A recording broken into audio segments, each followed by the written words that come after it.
Welcome, ladies and gentlemen, to the We Are Wrestling podcast. I am your host, Viral Viper, aka Viper Freeze, with my co-hosts, the Renegade Enigma. So yeah, ladies and gentlemen, it's a week of wrestling. It's a week of it's a week of good wrestling, but it's not too good. Of a week of wrestling. I mean, we went through awesome takeover, though.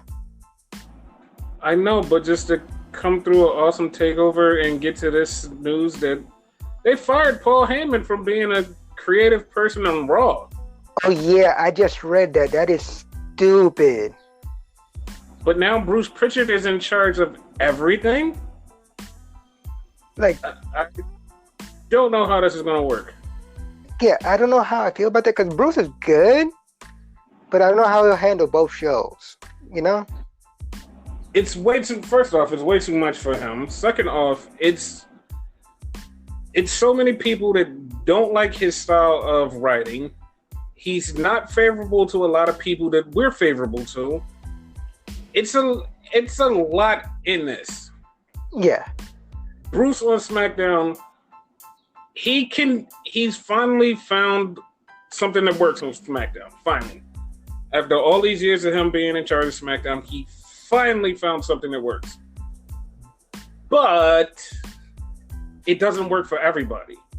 The thing is, it works for people like me and you and some of the listeners, but the rest of the listeners are like, I'm not feeling this guy. But even then, we have our critiques of him too. Because, for instance, last week with the whole Jeff Hardy thing, neither one of us was feeling that whole thing. Yeah, and this week coming up is going to be another Jeff Hardy thing. But it's some stuff that he does get right.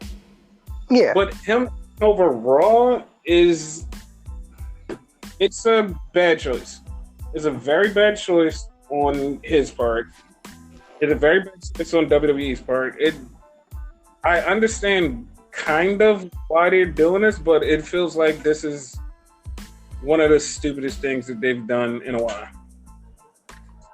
To my understanding, they just want to make Paul Heyman a on-air talent, but Brock is not there like that. So, like, you know, like, what the hell? Nothing about this makes sense. Like, the way it was strongly worded was, we're using this to consolidate things, which in layman's terms is basically them like saying, hey, we wanted to eliminate a job so we can make this one person have this job so we don't have to pay Paul Heyman this money.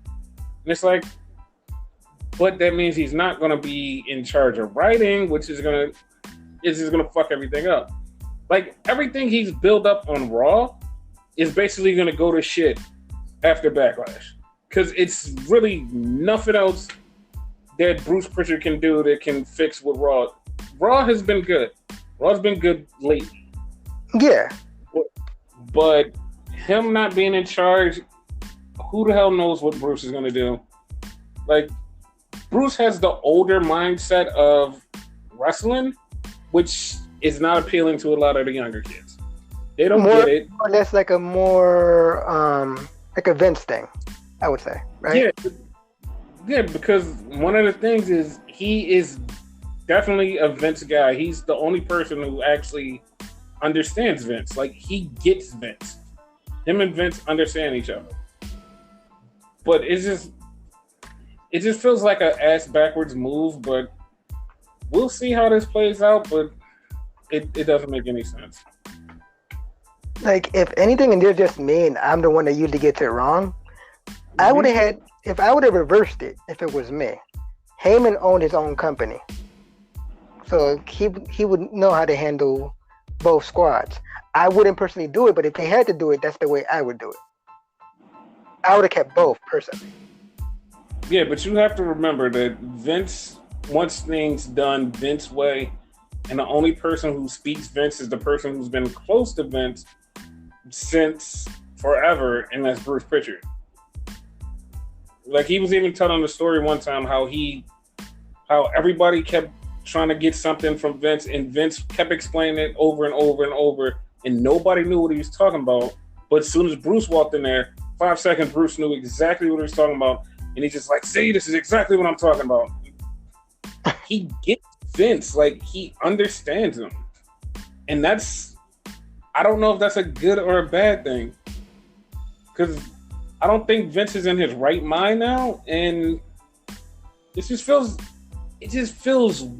wrong. It feels like WWE was going to take a step forward, and now it just feels like they took a step backwards. It just feels weird. Something's wrong. Like I said this a long time ago, I feel as which, and I want to say I said this when the podcast started. Vince feels like he's trying to like self-sabotage. Okay, this is what it is. It's not so much self-sabotage. It's him thinking he knows everything and he knows how everything is going to work, and it's not. Because it's been people that's been around him is like, yo, I remember when Vince used to be such a genius. Now he's lost it. Like, people just think that he's lost that magic that he really used to have.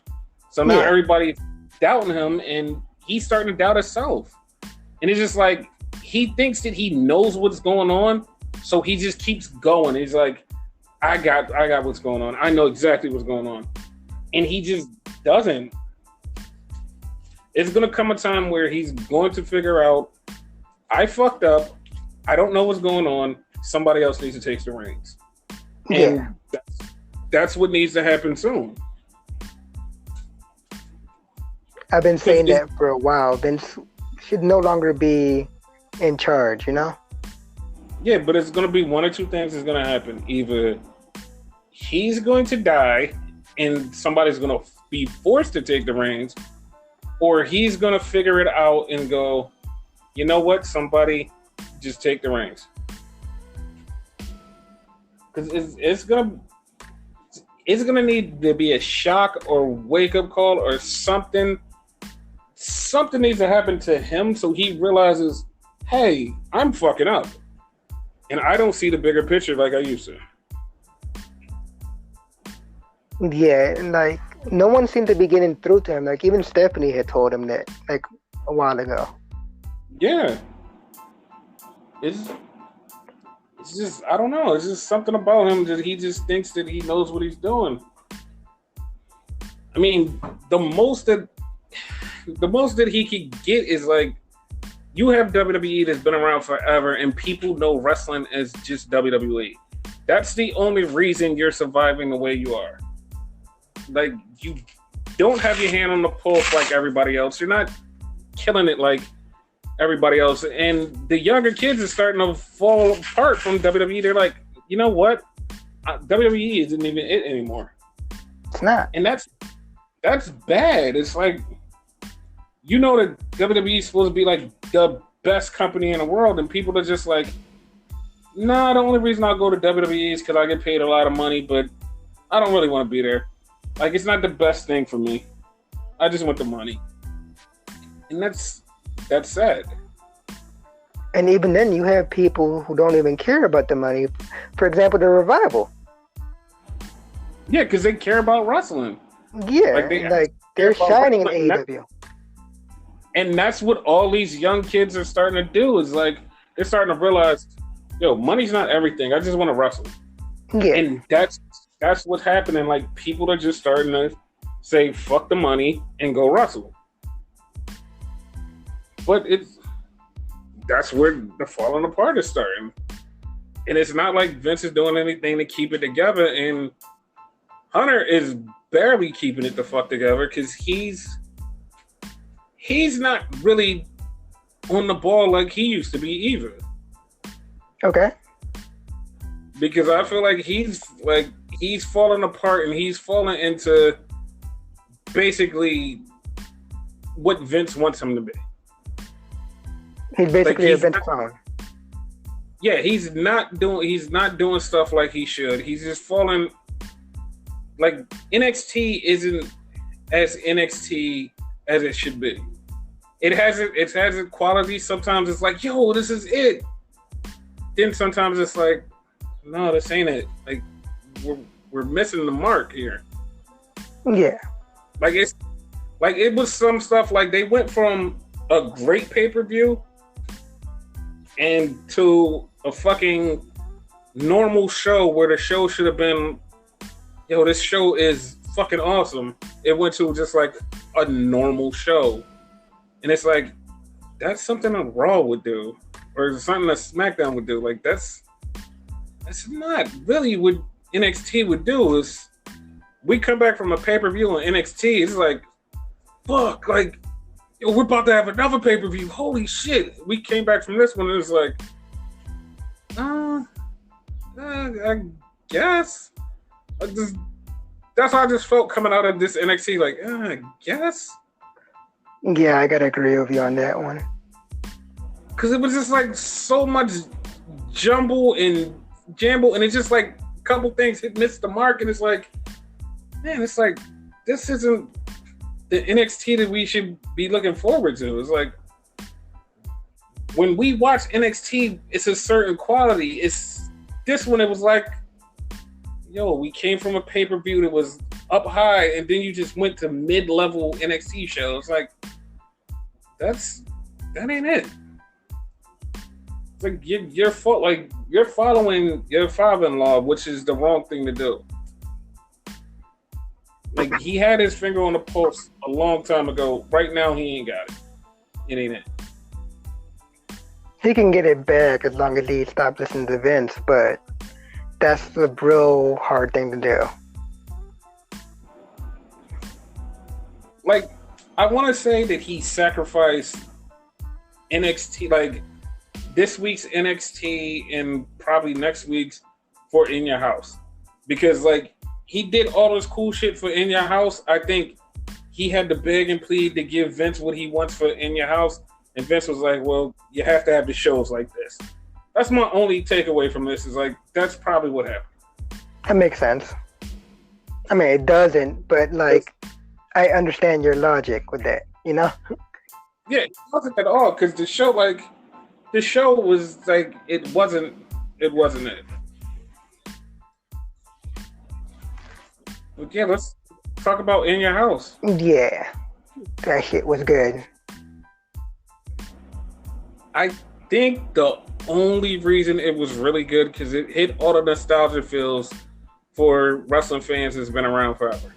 Fucking hilarious. Like, before it started, me and you was talking, and I was like, it's kind of upsetting because, like, in my mind, I thought they were still going to be in the Performance Center. And I'm like, it's kind of like sad, like they won't have like a set. Like it'd be awesome if they had a set, like an actual house. Lo and behold, you tell me they're not in the Performance Center, they're in Full Sails? Mm-hmm. And then they have a fucking house.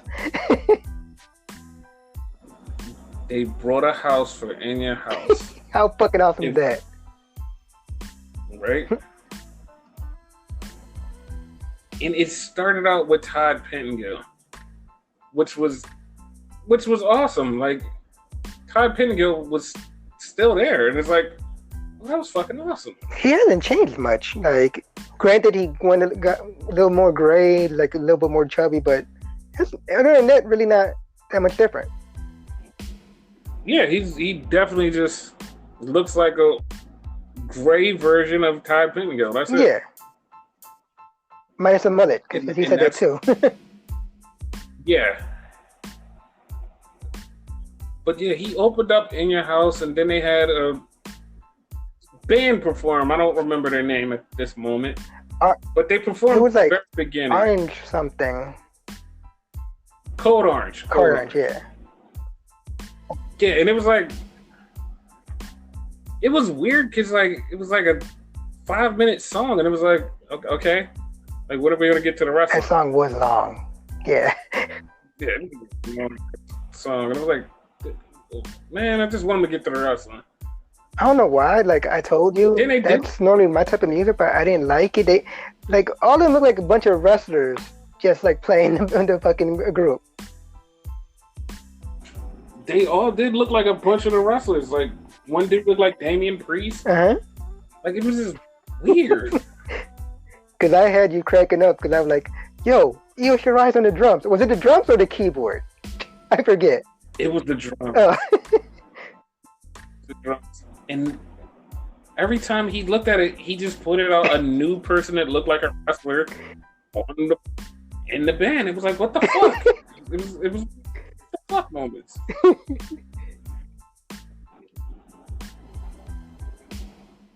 Man. It started off really cool with the six women's match. That's really hard to say, but yeah.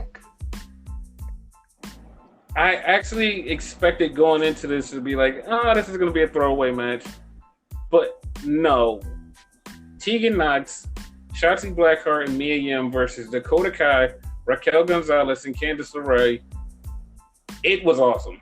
It was awesome. They all went in. Yeah, the match was crazy. And then at the end, Candice ran off and Mia Yim chased Candice, which left the two tag teams in the ring. And they just start fighting. And Shotzi Blackheart and Tegan Nox picked up the win over Dakota Kai, who got hit by Raquel Gonzalez by accident. And they picked up the win. I was like, oh, shit. I'm glad they didn't break up because, like, a lot of people compare them to, like, the two dudes with attitudes, Diesel and Shawn Michaels. And that's almost exactly the same way they broke up. Basically.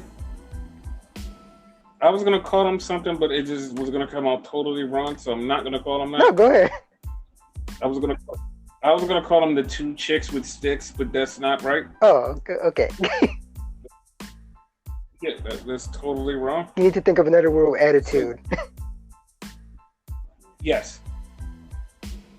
The two batted dudes with attitude. Okay.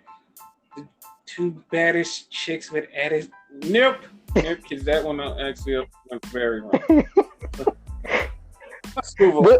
We'll get back to y'all on that one. Yeah. So after that, it went totally to the left because a commercial popped up for fucking Ico Pro with Adam Cole, and it was like, wait, what? It was, you gotta want it. Yeah. He didn't say that. That was the Edge thing. But yeah.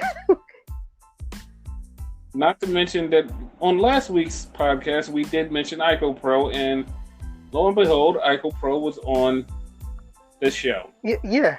Like that shows you, y'all. Like they listen to us. We've been saying that they listen to us. Yeah, it was on the show. It was one of those moments where you're just like, what the fuck? Yeah, it happened. And then we had another good match, which was Finn Balor versus Damian Priest. I actually thought this one was going to be the throwaway because, like, you kept forgetting about it and I kept forgetting about it. But, oh my God. No, they bust their fucking asses on this match. And it was so... The match was so good. I totally forgot that this match had no title at stake. It was just a match. And, like, they brought the steps into the match, and it was like, okay, they're going to do a bunch of step moves. It wound up with a really bad, weird bump that Damian Priest took on the steps, and I thought he broke his back. Yeah, me too. I thought he... But apparently he's perfectly fine. And he lost the match, but it was perfectly fine after the match. He's fine.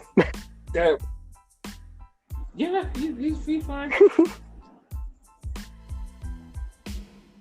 Then, another shocking thing happened. We go to a commercial from a fake Lord Alfred Hayes selling us ice cream bars. I'm like, what the fuck? Wait. Ice cream sandwiches. Yeah, it was so mind-boggling. I'm like, what the hell? What the hell? I thought it was just a segment, but apparently it's a real thing. Yes, these are real things. Punk tried one out after they showed it to him, and Punk said they taste like crap. Oh shit! And I was like, oh. He's like, I wanted these back, but these ones taste like crap. I'm like, oh, okay. Well, that's a thing. Well, we could blame him for that. He's the one that wanted them back to begin with. Basically. And then we had Johnny Gargano versus Keith Lee. This was good. This was like a nostalgia overload, in my opinion. It was the very beginning was like they did the promo, like all the promos that they did for Johnny Gargano, and you know how they kept being in his house when he was doing the promos. At the end of it, it just went from a Johnny promo, but then it went to Johnny being actually in his house. It was like, oh, okay, this is weird. Mm-hmm. And then he got up and like he just started talking about stuff, and I'm like, all right, I don't remember this promo. And then he starts walking around. I'm like, I definitely don't remember this promo. And he starts walking to the door, and he stops, and he looks at a picture of Doc Hendrix, and I'm like, what the fuck? That is, what the hell? He also had gear we never saw before. Yes, he had on brand new gear. And then Johnny walks out of the house, which was the house that was part of the set for In Your House. He walks out of there and closes the door and locks the door with his key and puts his key in his tights. I was just like, wait, he was in that house the whole time? You kept saying that. You kept saying someone's gonna come out that shit. Yeah, and like when it happened, I didn't see that coming at all. I didn't see it coming from Johnny because it was so random. And it just was like, okay. That's funny that you didn't see it coming, but yet you called it at the same time. Yeah, like because I didn't think, like, some of the stuff that happened, I didn't think that they would go through with, but they went through with it. Like the one I called that we're going to discuss later, like I'll tell you right now, I didn't see that coming. We'll get to that. No, I know. I'm just telling you before we tell them. And apparently, Johnny Gargano was wearing Mandalorian gear. That's what I found. That's what it was? Okay. Like, I knew, like, it was reminiscent of something. Yes, it was a Mandalorian. Yeah, okay, makes sense now. Because it looked like he had gauntlets. So. Yeah. And then Keith Lee came out with his Black Lives Matter gear. And they had a match, and the match was really good. Like, really, really good. I kind of thought that they were going to have this good of a match, but it was kind of better than I thought. It, like beat your expectations. Yes. He pounced Johnny through the plexiglass, which I knew it would happen to somebody, but I didn't think it would happen to him. Like, when he caught him, it was so unexpected to everybody. It was just like, oh, didn't see that coming at all. You heard me scream, what the fuck? Yes. So through the match, Johnny worked on his hand. He kept punching him in the face. And we knew where this was going. We're like, Johnny has those keys in his tight. He's going to use the keys for the win. Like, the match kept going on, and then all of a sudden, Kane just runs out and tries to stop the match. But then Mia Yim runs out and is like, nope. And she starts beating her ass back into the house. I was like, oh, okay, that's a thing. And the ref got distracted, and Johnny hit Keith Lee with the key. And we was like, oh, it's over. But Keith Lee kicked out. We're like, okay. Yeah, we both thought it was over then. Like, new champion. Yep. And then Keith, like, drew his power from the WWE Universe and beat the shit out of Johnny and hit him with the Big Bang Catastrophe, and it was over. I was like, oh, okay. He's a big It was Dragon Ball over. fan, isn't he? Yes, he Because is. the other one is the Spirit Bomb. That's why I'm asking. Yep, it's a spirit bomb and a Big Bang catastrophe. Wow. Yep. He's totally a Dragon Ball fan. Alrighty then. Then we had a funny segment that also was a nostalgic segment. So they throw back to us, and then, well, not us, to the back, and they're talking about going online at AOL, and then they show DX fucking playing with the fucking computer, and of course Sean is the one who's fucking the computer up, and it's like, what the fuck? And it was one of the nostalgic things, but it's like, what? And they didn't even have a laptop. They didn't have one of the newer computers. They had an old school computer. I was like, I was so confused. It was weird. It was so weird, but it was great because it was old school. For those of you that frequent the internet, there's a meme out there that says, what is it? Then, now, forever, where they show him originally doing the computer thing. Then he did it again years later, which I don't even remember that. That was like the second coming of DX or whatever, I do believe, by what he was wearing. It was on a Monday Night Raw. Yeah. And then like this current one. Sean always has this thing of he types with one finger. It's the pointer. Yes, it's very weird. It's like, I don't think I've ever seen anybody type like that in real life. And in all three, you see him do that shit. Like, okay. Yes, it's so weird.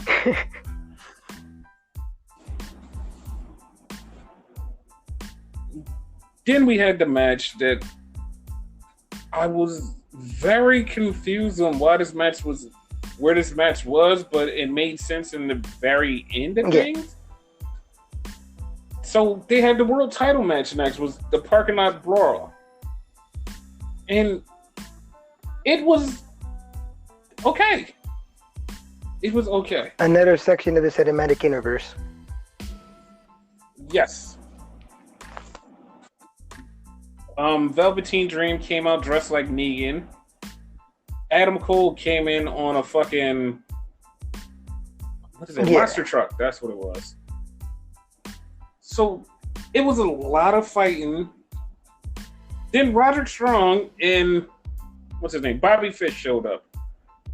So they tried to attack Velveteen Dream, and they're throwing chairs in the ring. And one chair goes on the outside, and they go to pick it up. And who should show up? Fucking Dexter Lumis. Dexter Lumis grabbed both of them and threw them in the trunk and drove off. So Adam Cole and Velveteen Dream are fighting. Somehow, they get to the parking lot and they almost get in an Uber and drive off. And it's like, wait, what? It was so weird. Did someone call her Uber? But in this, I don't know why she even said that. Like, this girl just pulled up and said, did someone call an Uber? And it was like, what? No one called an Uber. Once again, y'all, it's funny. His TV is faster than mine. So he repeats what she said. And I'm like, wait, what? He's like, you'll see. Did someone call it Uber? What the fuck? Yeah, it was so random. And mind you, guys, this is a parking lot brawl, but there was a ring there, and you had to win in the ring. It's like, the fuck? The referee, I believe his name is Drake. He explained it and all that. Like, William Regal said it had to end in the ring. It's like, it wasn't like your typical parking lot brawl or whatever the hell. Like, you know, this was like way different. Yeah, it was just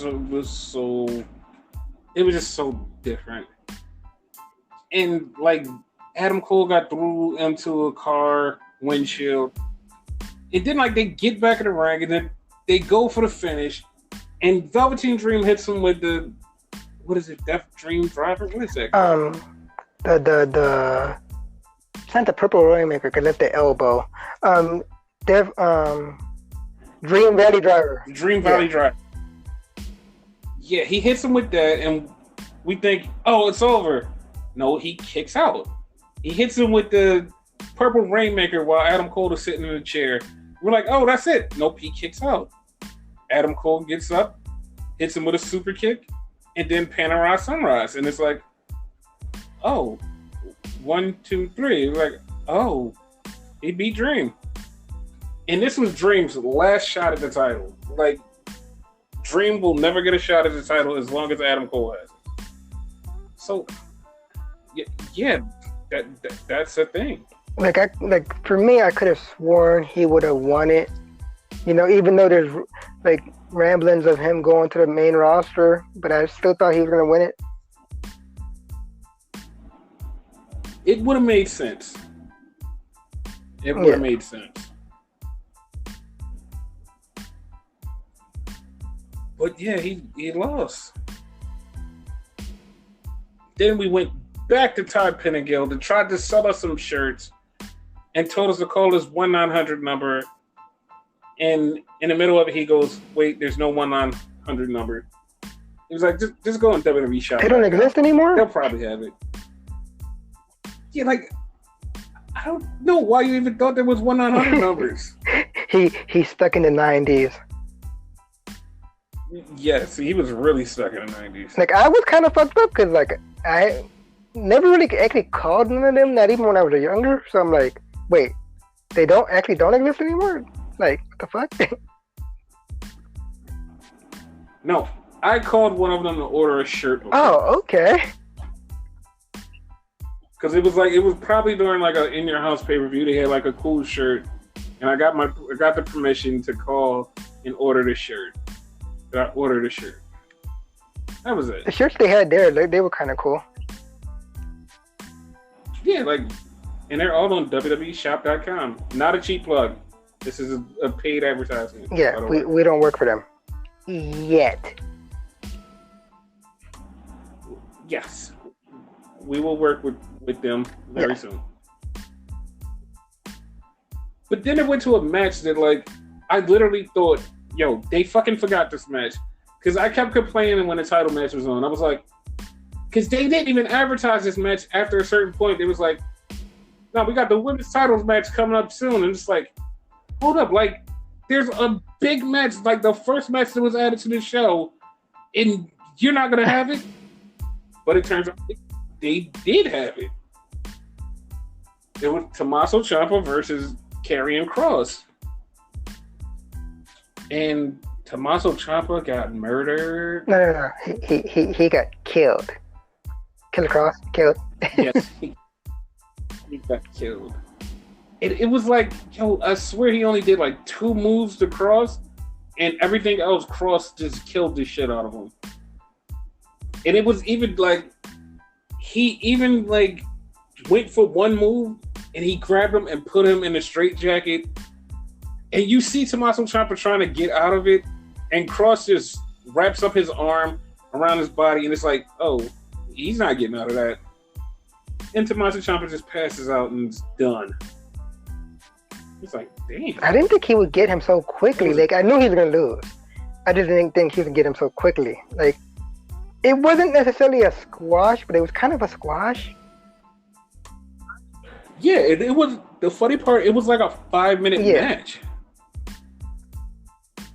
And it was like, it was good. It was like, holy shit, he just destroyed Ciampa.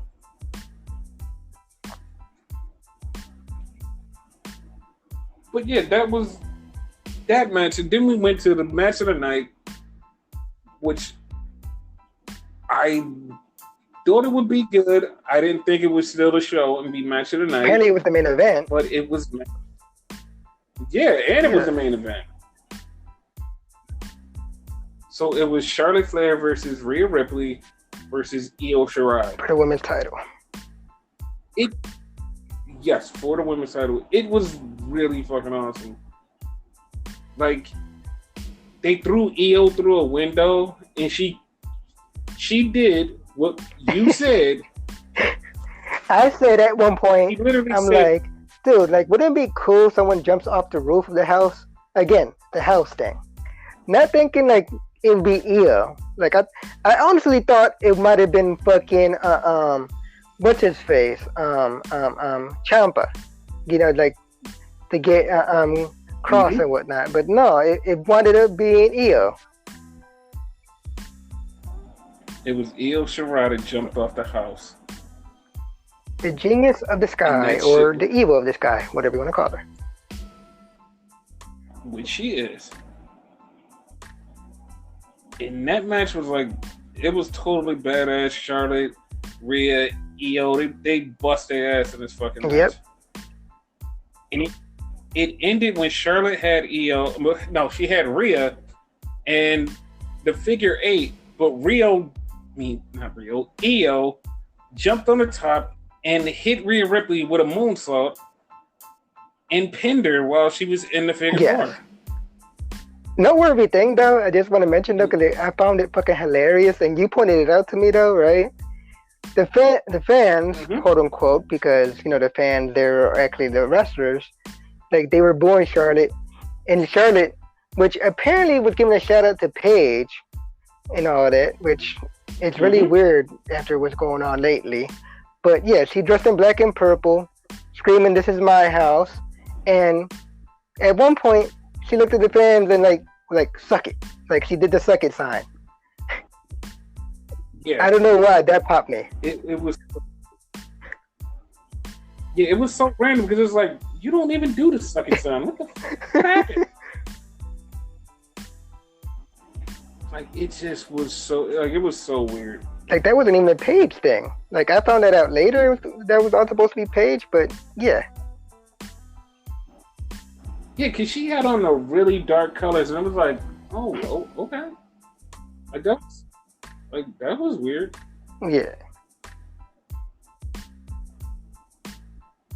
But yeah, Io won, and she had like this huge celebration. Like they had confetti, the streamers, which we seen none of. Not one fucking second of it.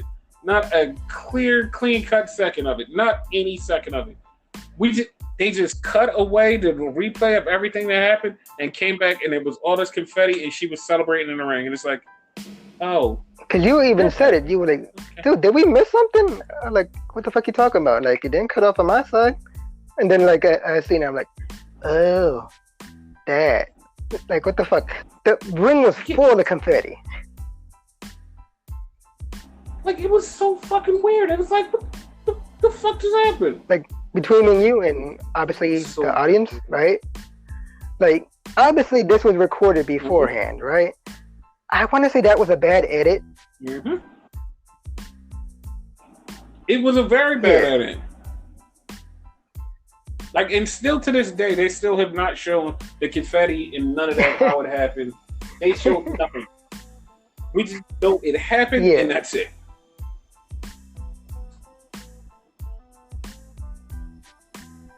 But yeah, I like the show. It was really good. Yeah, I'm happy for Io. Like finally, like she gets the fucking title.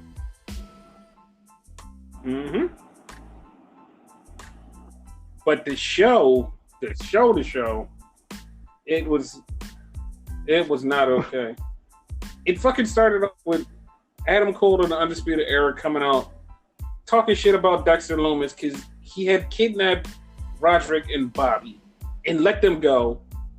And they just start talking shit about him, but the whole time, Roderick Strong just keeps seeing Dexter Lumis. He's right there. Huh? You see him? He's right there. I'm seeing it, like, what are you talking about? That was Roderick the whole time. He just kept seeing him. We can see him, but the Undisputed Era can see him. It's like he kept saying it, and every time they would look, he would not be there. So basically, their whole thinking is, Roderick, like, something's wrong with you. And he's like, no, he's right there.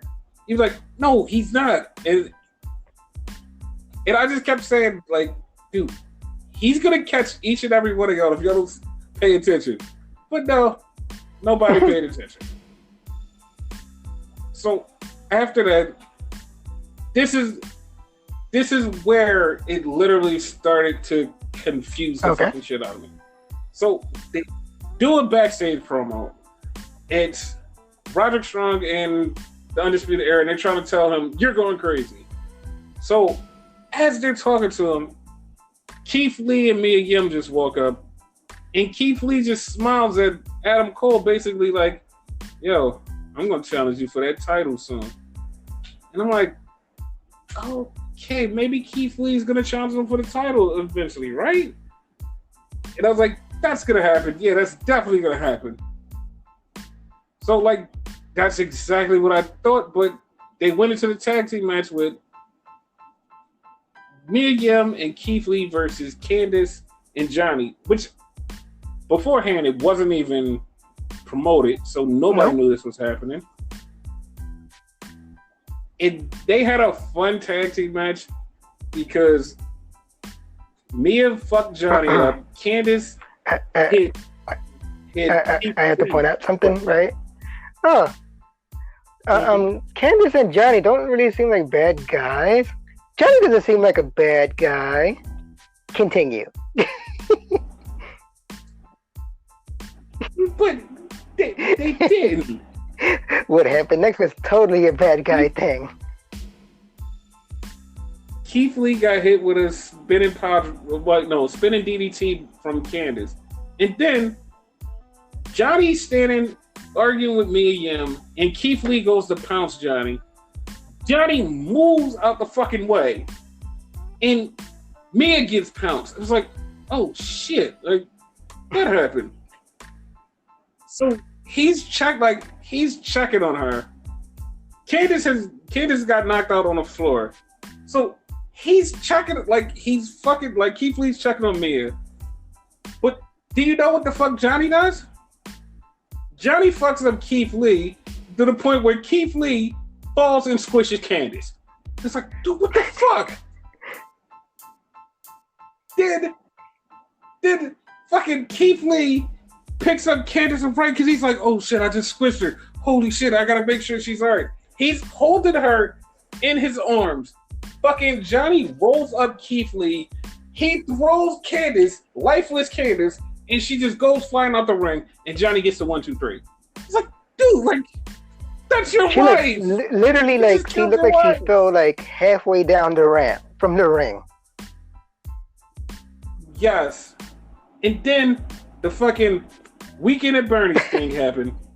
Fucking Johnny Gargano gets outside, picks up Candice, and just goes, yay, we won. She's knocked the fuck out. He's waving her hand like, we won. And she's just, her hand is flopping down, her hand is just waving. It's like, dude, she's dead. Like, it was so now that he said that, hashtag remake Weekend at Bernie's. Booyah. Weekend at Bernie's 3. I didn't even know there was like there wasn't a 3. What the hell? Thank you. Weekend at Bernie's 3. Boom. Yes. So here's my question, and this is like we're gonna further this storyline in a few minutes. So Johnny lost clean Sunday night to Keith Lee, right? He just pinned Keith Lee this week, right? Clean, awesome. Yes. So in all reality, Johnny should be #1 contender for the North American Championship, right? I mean, after what else happened there, it's like, I don't know. Yes. So we go backstage and Cameron Grimes is back there getting interviewed. He's supposed to be having a match against Finn Balor, the rematch. Yes, he's getting interviewed for some odd reason. I don't even know what he said. I swear he said something about how dumb Punishment Martinez is. God damn it. Damian Priest is. And Damian Priest just knocks the shit out of Cameron Grimes and is like, oh, okay. And like Cameron Grimes is on the floor holding his chin. It's like, he might be fucked up. And Morrow even said, yo, I don't think we're going to have the match later because he just fucked him up. He didn't say fuck him up. So, you know what I mean. He said he beat his ass. He said something similar. Nowadays, you gotta fucking make sure you say when they cursed and when they didn't. Yes. Then they showed like the Io Shirai video package of her winning the championship. And then it went to a women's match. It was Casey Catanzaro versus Dakota Kai. Of course, you know Dakota Kai was going to win. But Dakota Kai, like, started beating her up, and, like, Raquel Gonzalez got in it. And then Kaden Carter shows up to save Casey Catanzaro, which is her tag team partner. I was like, oh, that's pretty cool. But by that time, like, Casey Catanzaro had got murdered. So then they go backstage, and Drake Younger is on the tablet with William Regal. And is like, yo, I don't know if he could go on. He said he got his jaws broke. Regal's like, no, man, let me talk to him. So Drake takes the tablet and goes to find Cameron Grimes. And Cameron is flirting with two women. And he's like acting like, hey, baby, you know, I'm the champ. I'm going to be the champ soon. So Drake taps him on the shoulder, was like, hey, I need to talk to you. Cameron Grimes like, man, just get out of here. Just get out of here. You see him trying to talk to women? Taps him on the shoulder. No, I need to talk to you about the match. I'm not having a match, man. Get out of here. He said, Regal wants to talk to you. Cameron Grimes starts holding his chin. Oh, but chin. And Regal's like, I saw the whole thing. You're having a match. Next. Damn it. I think he actually did say damn it, too. He did say, because he was fucked up. I was like, damn it. So he had the match with Finn Balor, which was more competitive than I thought. And once again, I thought you were going to be right again about Cameron Grimes always winning. But he lost. Cameron Grimes lost. Wait, what? To Finn Balor. You thought I... Cameron Grimes No, I know Finn that. Balor. But you thought, you didn't think I was going to be right about that one this time? Yeah, because you always say, yeah, Cameron Grimes is going to lose.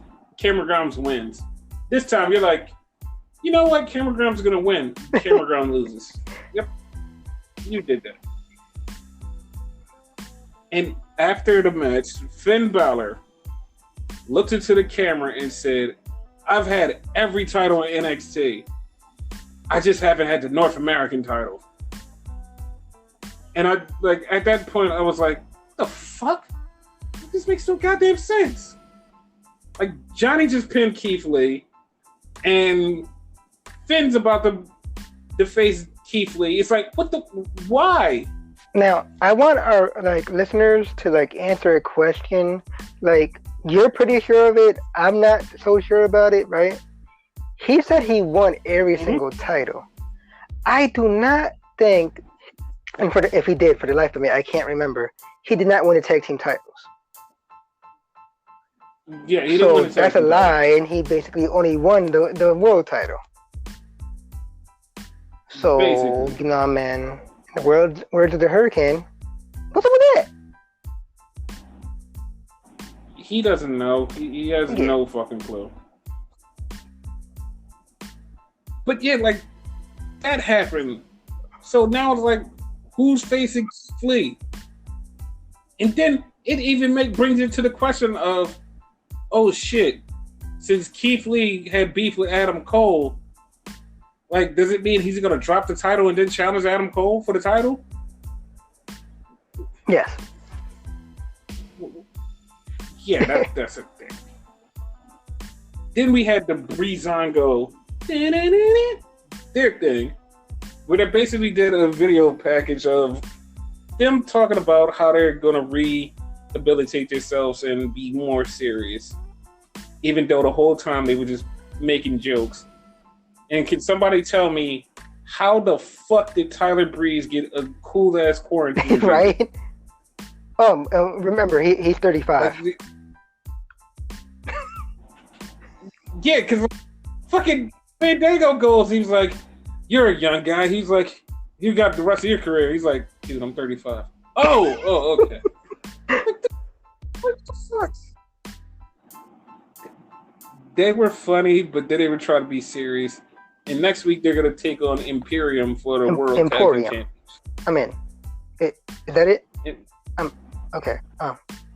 No, I don't even know how they botched their name like 3 times and still get it right at the end. I was like, what the fuck? Like I think he called like Fabian like Fabrice or something. I know they called him like some No, he called him Fab. He called him Fabio. What did he call the other one? He called him something else with an A, and it was like, those are not even close to their names. It was fucking funny. Like they are so like they're hilarious, but they say they're gonna be serious, and I want to see if they're gonna be serious. And we'll find out next week. We had a tag team match right after that was funny because of something you said. So it was the guys that Michael Bivin made up the inseparable, whatever they call it. Indersure, I believe it's pronounced.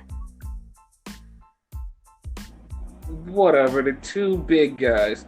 So they come out and it's 2 guys, and one's name is Mike something, and you go, dude, look, it's Mike Dalton.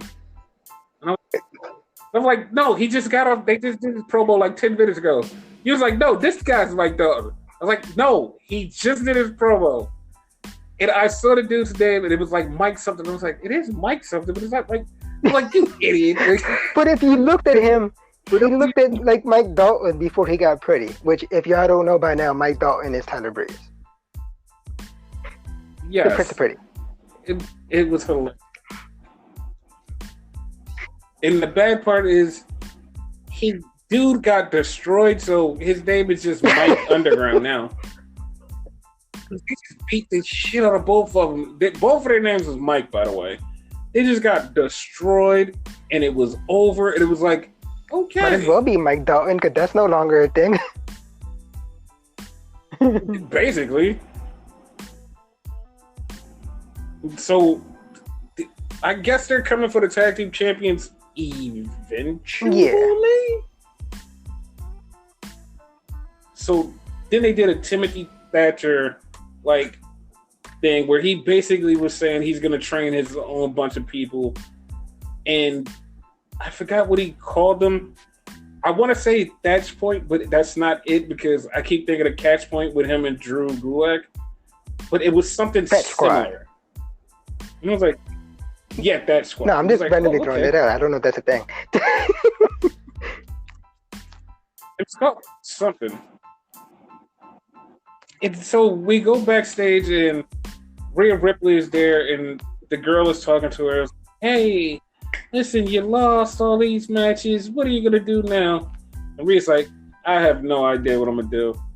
And out of nowhere, here comes Robert Stone. And it's like, hey, I can be your manager. Right. I said, hey, you got it right. Yes, Robert You've been Stone. calling Robbie E for the past couple episodes. I got it right this time. And I heard something this morning, and I see it, but I don't see it at the same time. So, quote unquote, the rumor is Robert Stone is supposed to be a knockoff of Tony Khan. And it's like I could kind of see it because he kind of dresses like him and is kind of similar. But at the same time, it's like, you know, this Robert Stone thing was going before AEW was a thing. Because this Robert Stone thing, since he got signed, this was his whole gimmick was, hey, I'm going to be this guy and I'm going to create this stable. My name is Robert Stone. That was his thing, and he was doing it on the live events before he did it. Yeah, I was just about to say that. Like, we're recently seeing him, but like he'd been doing this for a while, like years before AEW. I think like ever since he got signed to WWE, that's been his gimmick of this guy who's been trying to sign people. And he just recently got on television over the past 6 months, but he's been doing this for longer than that. But I guess they're saying like this is WWE taking a shot at him, but it's not to me. It's not to me either. But if it winds up being confirmed, I'm not gonna like it because, like, once again, I'm not biased when it comes to that shit. I don't like it when WWE, when AEW does it with the whole Brody Lee thing. I'm not gonna like this if this is a thing. Mm-hmm. I doubt it's a thing, but I'm not gonna like it. Here's the thing, right? I don't see it because like the only similarities I see between the two is he looks like Tony Khan. That's it.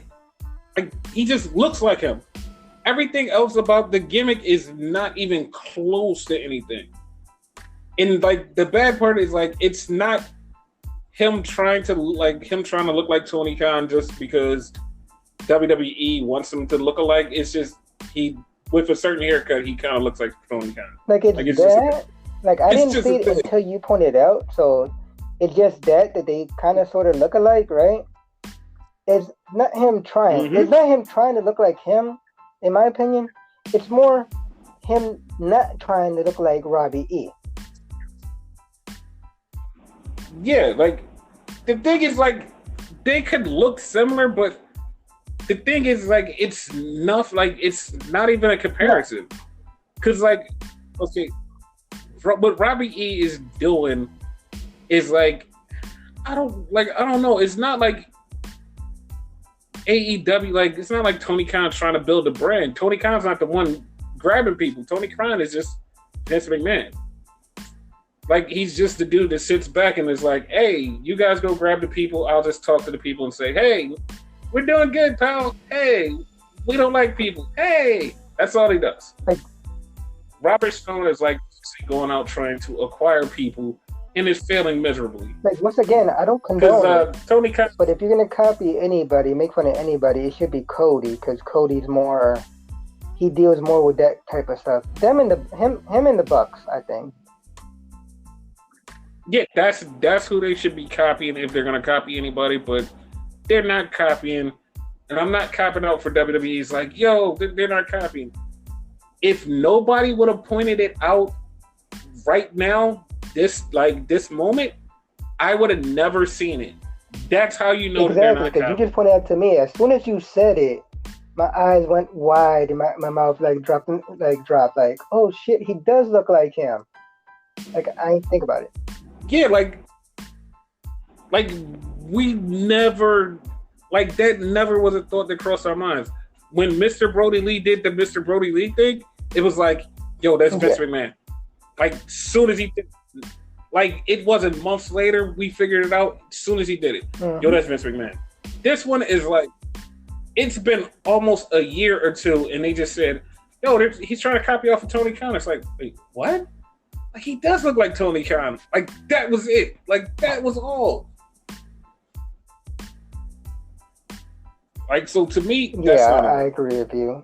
And again, if it is, I maintain my stance. I'm not gonna like it, but I don't believe it's a thing. Yeah. But Rhea Ripley beat him up and threw him in the trash. Hilarious. No, it wasn't hilarious because when she threw him in the trash, I swear for everything that whatever she threw him in was not a trash bin and it had a top on it. But when she threw him in it, it became a trash bin because it cracked and he went down in it. I was like, I don't think he was supposed to go down in it. I think he was just supposed to slam him on it. But he's in it now. That was trash. That makes it funnier. I was like, that's not right. She could have hurt that little man. She did, because I swear he hit the back of his head or something. So that made it funnier. What the fuck? That dude something good needs to happen to him eventually. Speaking of somebody that something good should happen to, Drake. So El Hijo del Fantasma comes out and he's celebrating his title win. So he's sitting there, he's speaking Spanish, talking about how great it is to be the champion. Before we get started, right? once again, like you have like this is so special. You have to have your own announcement to this. So, because once again, y'all, he predicted this, right? So, special announcement for you. Damas y caballeros, yo te presento a ti el patrón, el profeta, el Viral Viper. See. Go, because you predicted this shit. You deserve more credit for this. We can't just surpass that. Yes. You've been saying this for weeks. It's not just a one thing. This has been a long-standing thing. We're gonna criticize this and break this down in a few minutes, but like we're gonna talk about the angle first because there's a couple things that like I want to bring up with this. But so Drake comes out and is like, "Hey man, like I want a shot at the title," and he's like, "Title? You title? Okay, I give you a shot at the title." He puts his hand out to shake Drake's hand, and all of a sudden the two masked Mexicans come out, and you're like, "Oh shit, they're gonna get him." So they surround the ring. One's on one side, one's on the other side. Him and Drake are back to back. El Hijo and Drake are ready to fight, and Drake goes to fight the guy, and El Hijo hits him right in the back of the head. It's like, oh, he punched him right in the back of the head, and then they just beat the shit out of him. And the two guys get in the ring, and they take off their masks, and it's Joaquin Wilde and Raul Mendoza. And the funniest line ever from Todd Grisham or Tom Phillips, "Hey, that's where those guys were." Bitch, no. They got nobody fucking looked for them. And the first thing you see when you see them, "Hey, that's where they've been." No.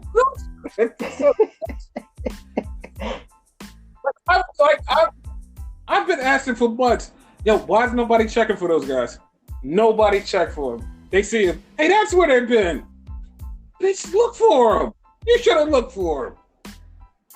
But anyway, so he's fucking up Drake. He hits him with his finisher, and he stands there and he takes off his mask. And everybody's like, "Oh!" And he just grabs the mic and he's like, "Drake, you can have a title shot. I'm gonna kick your ass." Mind you, he's speaking full fucking English. Yes. "I'm gonna kick your ass." He's like, "But my name is Santos Escobar, and I'm gonna be the cruiserweight champion forever." So as he says that, fucking Joaquin Wilde and Raul Mendoza hit the double splash on Drake, and they just stand there posing. I'm like, okay, I knew this was gonna happen, but why is his name Santos Like he Escobar? has two last names. Yes. It's like, what the fuck? Like, they could have did better with that. Santos Like I Escobar? never said this to you, as this was happening, but I just thought about something, right? Normally people lose their last names when you go to WWE. Or their first names. Like Alexander Rusev, Big E Langston, stuff like that, right? Yep. He gets two last names. Like, what the fuck? Yep. Now, the thing that I'm criticizing with this is I wanted him to be two people, but he's one people, so that's... Oh, no. Like, can I point out the thing that I pointed out to you, though? So, okay, right? Fine. Fucking, Joaquin and Raul joined him and all that, right? But they got kidnapped. Where are the kidnappers? Like, it should be five people, right? Well, here's what somebody said earlier, and I'm gonna give him credit. So Brian Alvarez was talking because he's been saying the same thing. Was like, "Hey, who kidnapped the kidnappers?" And when he pointed it out, he was like, "Yeah," he was like, "There was two people that kidnapped Raul Mendoza in the very beginning," and he was like, "Well, that was Escobar," and he was like, "It could have been somebody else." He was like, they could have Jake Atlas do it. Jake Atlas is half Spanish. I was like, you know what? Jake Atlas has been championing for Drake this whole fucking time. And I have a feeling they're going to have a fucking tag team match, and Jake Atlas is going to be his partner, and Jake Atlas is going to fuck Drake over too. Wow. I didn't think of that. Yes. Because remember, he's been the motherfucker that's been like, Drake, you're doing such a great job. Drake, Drake, I got your back. Drake, Drake, I'm glad you beat me, Drake. He's been championing Drake this whole time. Yo, if he's his tag team partner and he screws him over, boy, this is gonna be one of the best storylines. Here's the weird part. Okay. Here's the weird part. So Santos Escobar is the bad guy. Jordan Devlin is the bad guy. So when he goes for the title, I don't think he's gonna fight him. Like Drake's gonna win it. I think Drake somehow is gonna run through the whole Mexican assassination squad and win. Like they don't have a name yet, but like my original booking of this was like the fact that Drake was actually gonna win the whole tournament, right? And then then he was gonna lose the title to Jordan.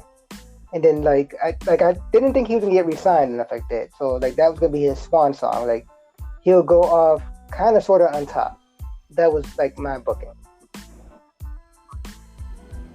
Yeah, but now he has a longer way to get there, and then he loses to Jordan. If that, because they probably gave it to Maverick anyway, you know? Yeah. But yeah, I'm calling them the Mexican Assassination Squad, which is MAS. Yo, I like that. They're MAS to me. Could have been Manos. So that's their. No, they're not killers. They just assassinate me.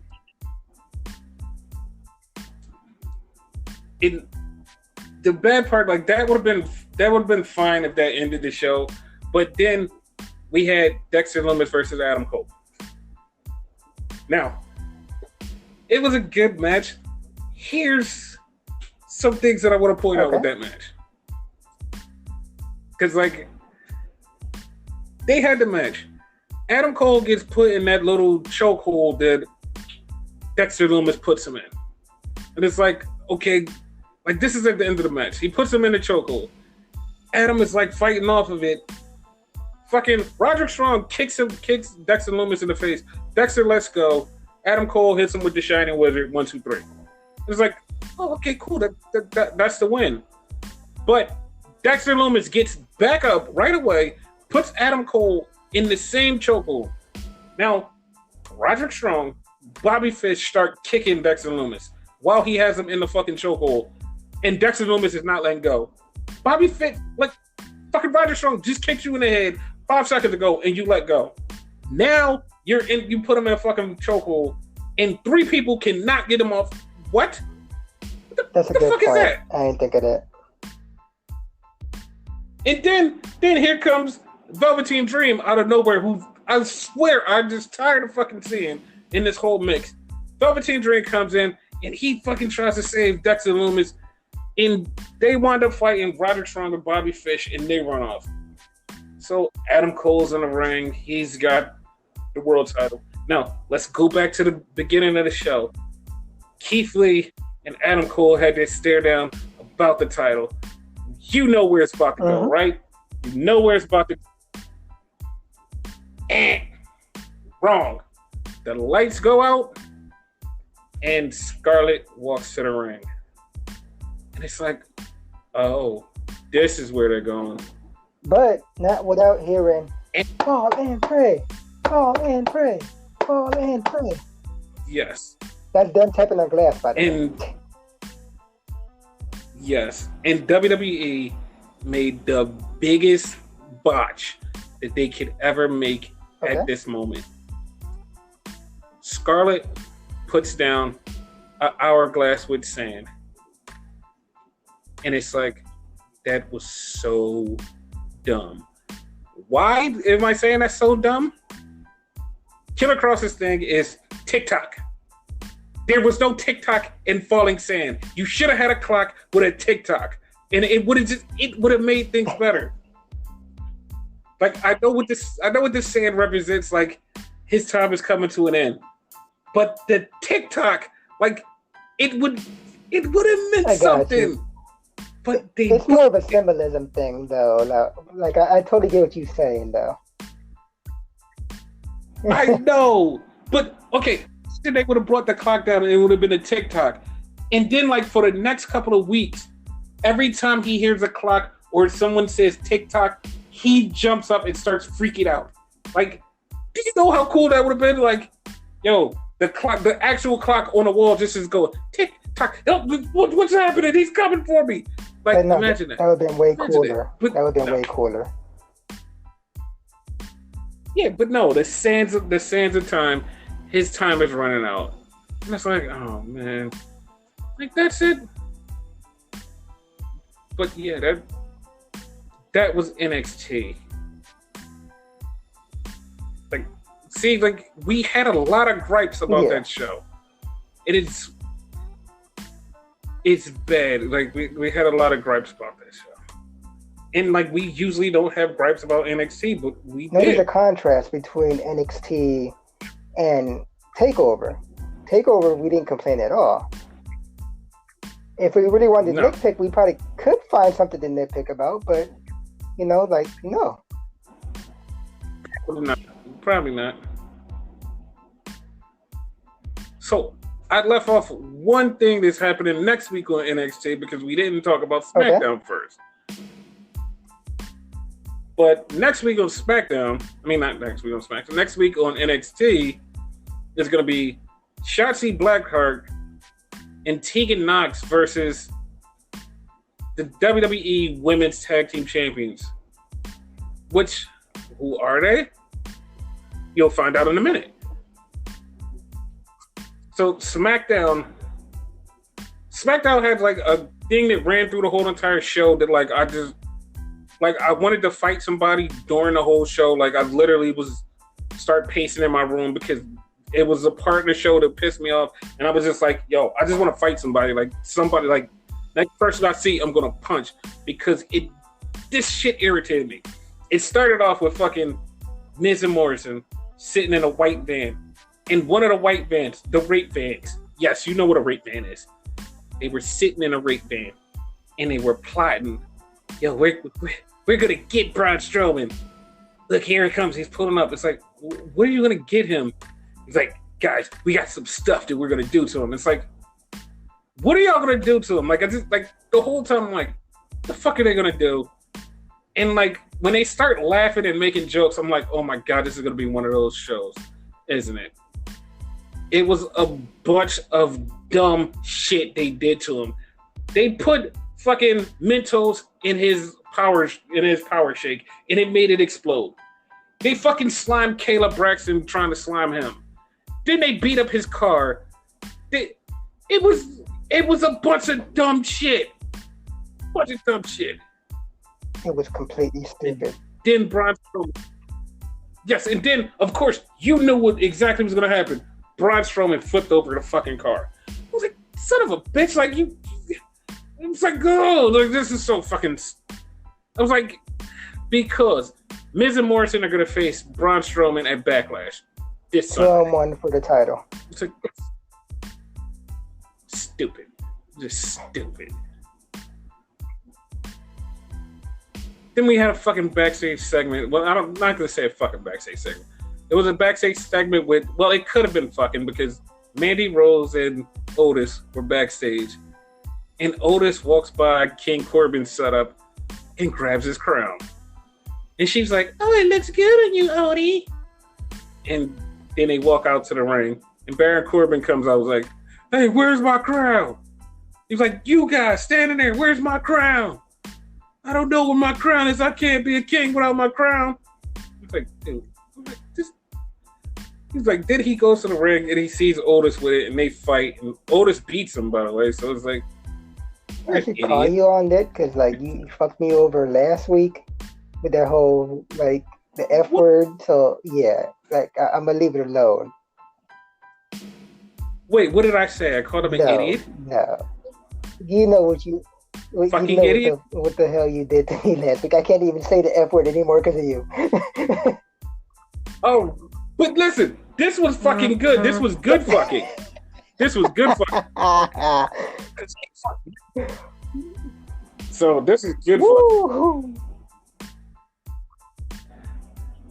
I was going to go into the next thing, and I was going to say, speaking of, but we're not going to speak of fucking. Okay.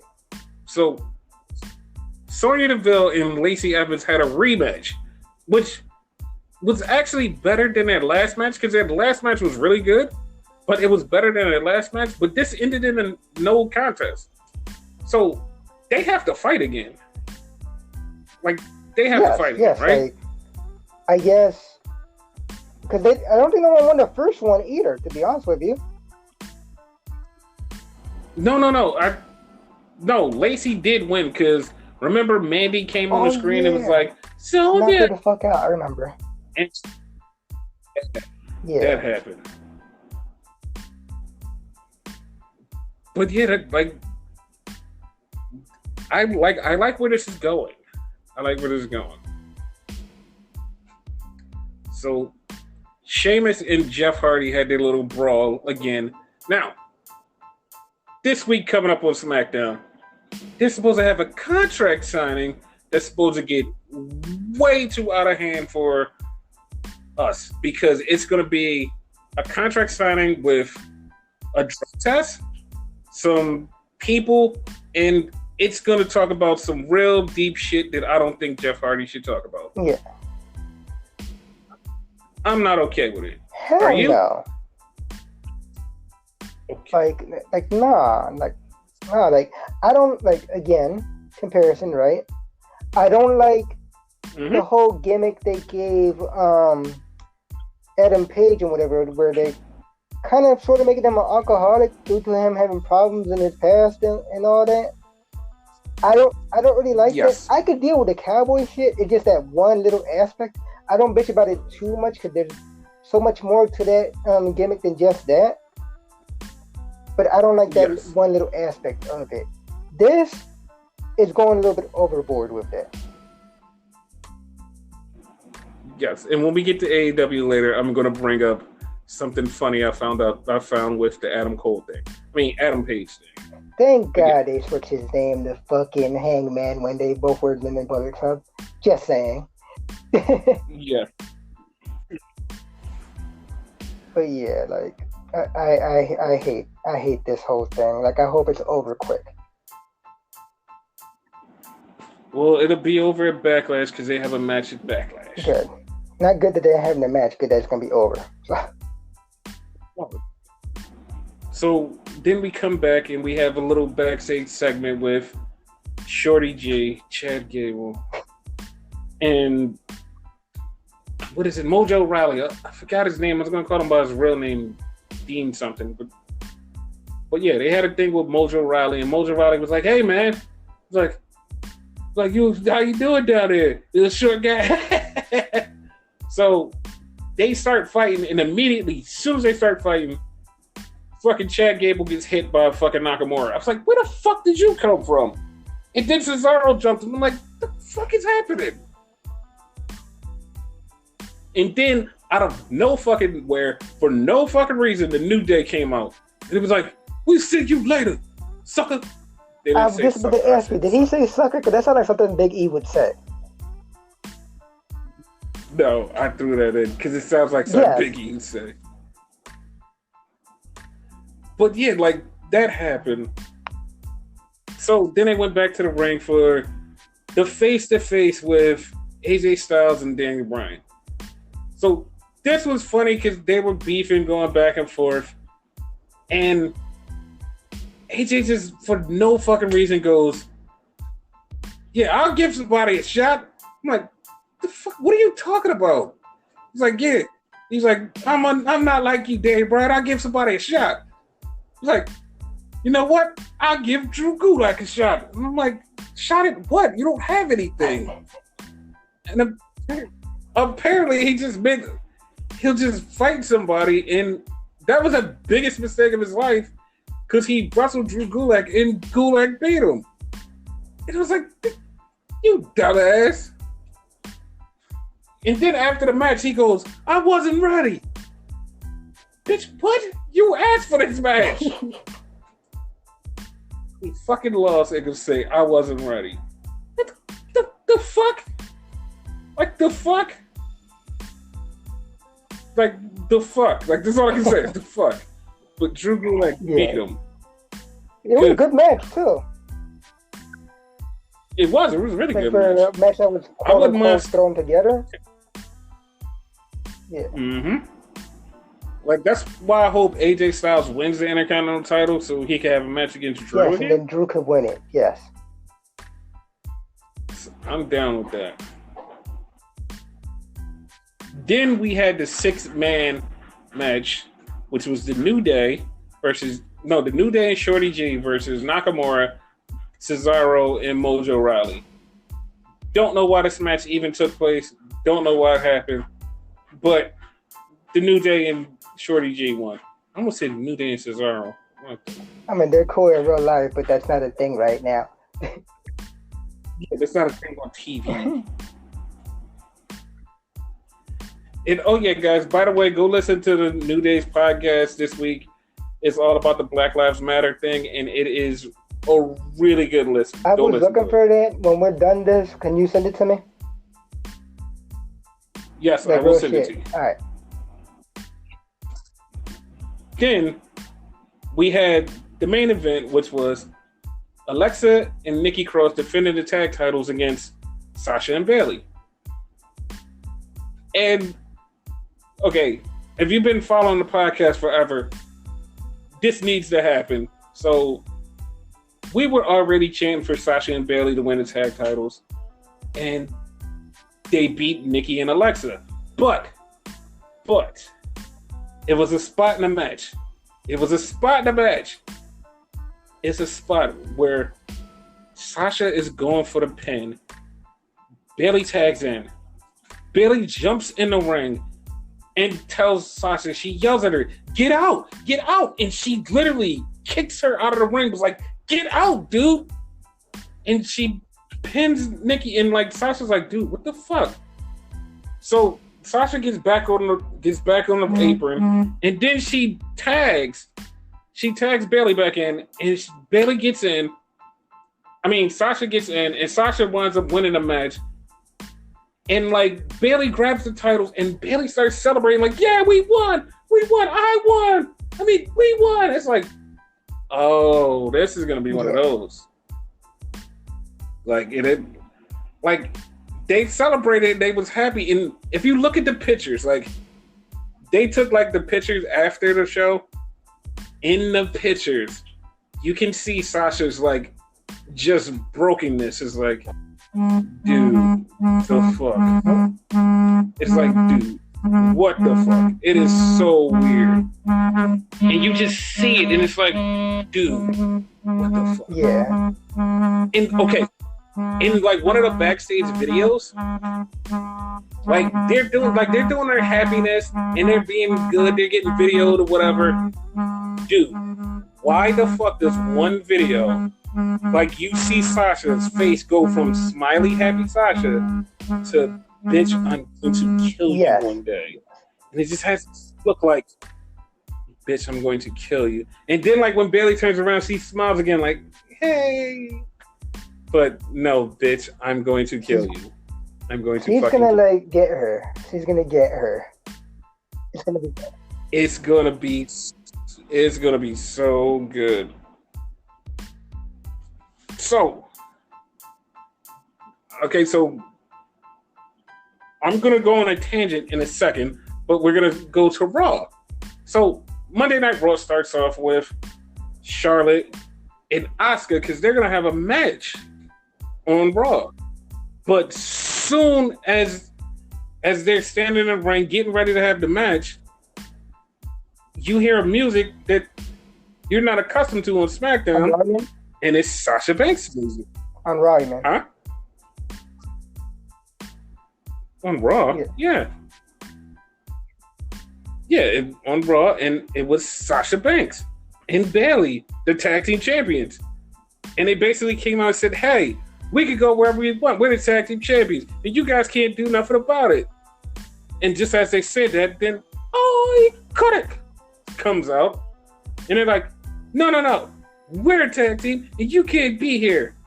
So, for some reason, it just winds up into a fucking triple threat match where it's Asuka and Charlotte, who are fighting later for no fucking reason, are a tag team, versus Sasha and Bayley versus the Iconics. This match was really good, and like Asuka and Charlotte were the ones who had the beef instead of Sasha and Bayley. And like in the middle of the fucking match, like Sasha and Bayley just fucking went on the outside and just sat there and was like, yo, fuck this shit. Like, yo, fuck this. When it was like, Kennedy, they're the ones that started it. Exactly. Like they just sat there and the Iconics got beat by Asuka, and it was like, dude, what the fuck? Like they didn't give 1-0 fuck. And then like after the match, Asuka and Charlotte start beefing because later on they're going to have their match. So it was announced that there's a triple threat tag match: Sasha and Bayley versus Alexa and Nikki versus the Iconics at Backlash. And the winner of that match will face Shotzi Blackheart and Tegan Nox. Now, here's my rant. Paige on WWE Backstage, she starts ranting and raving about, they keep giving the same people the titles. It makes no sense for them to keep winning the titles. It's all about the 4 horsewomen. When in reality, all she's talking about is her hatred for Sasha.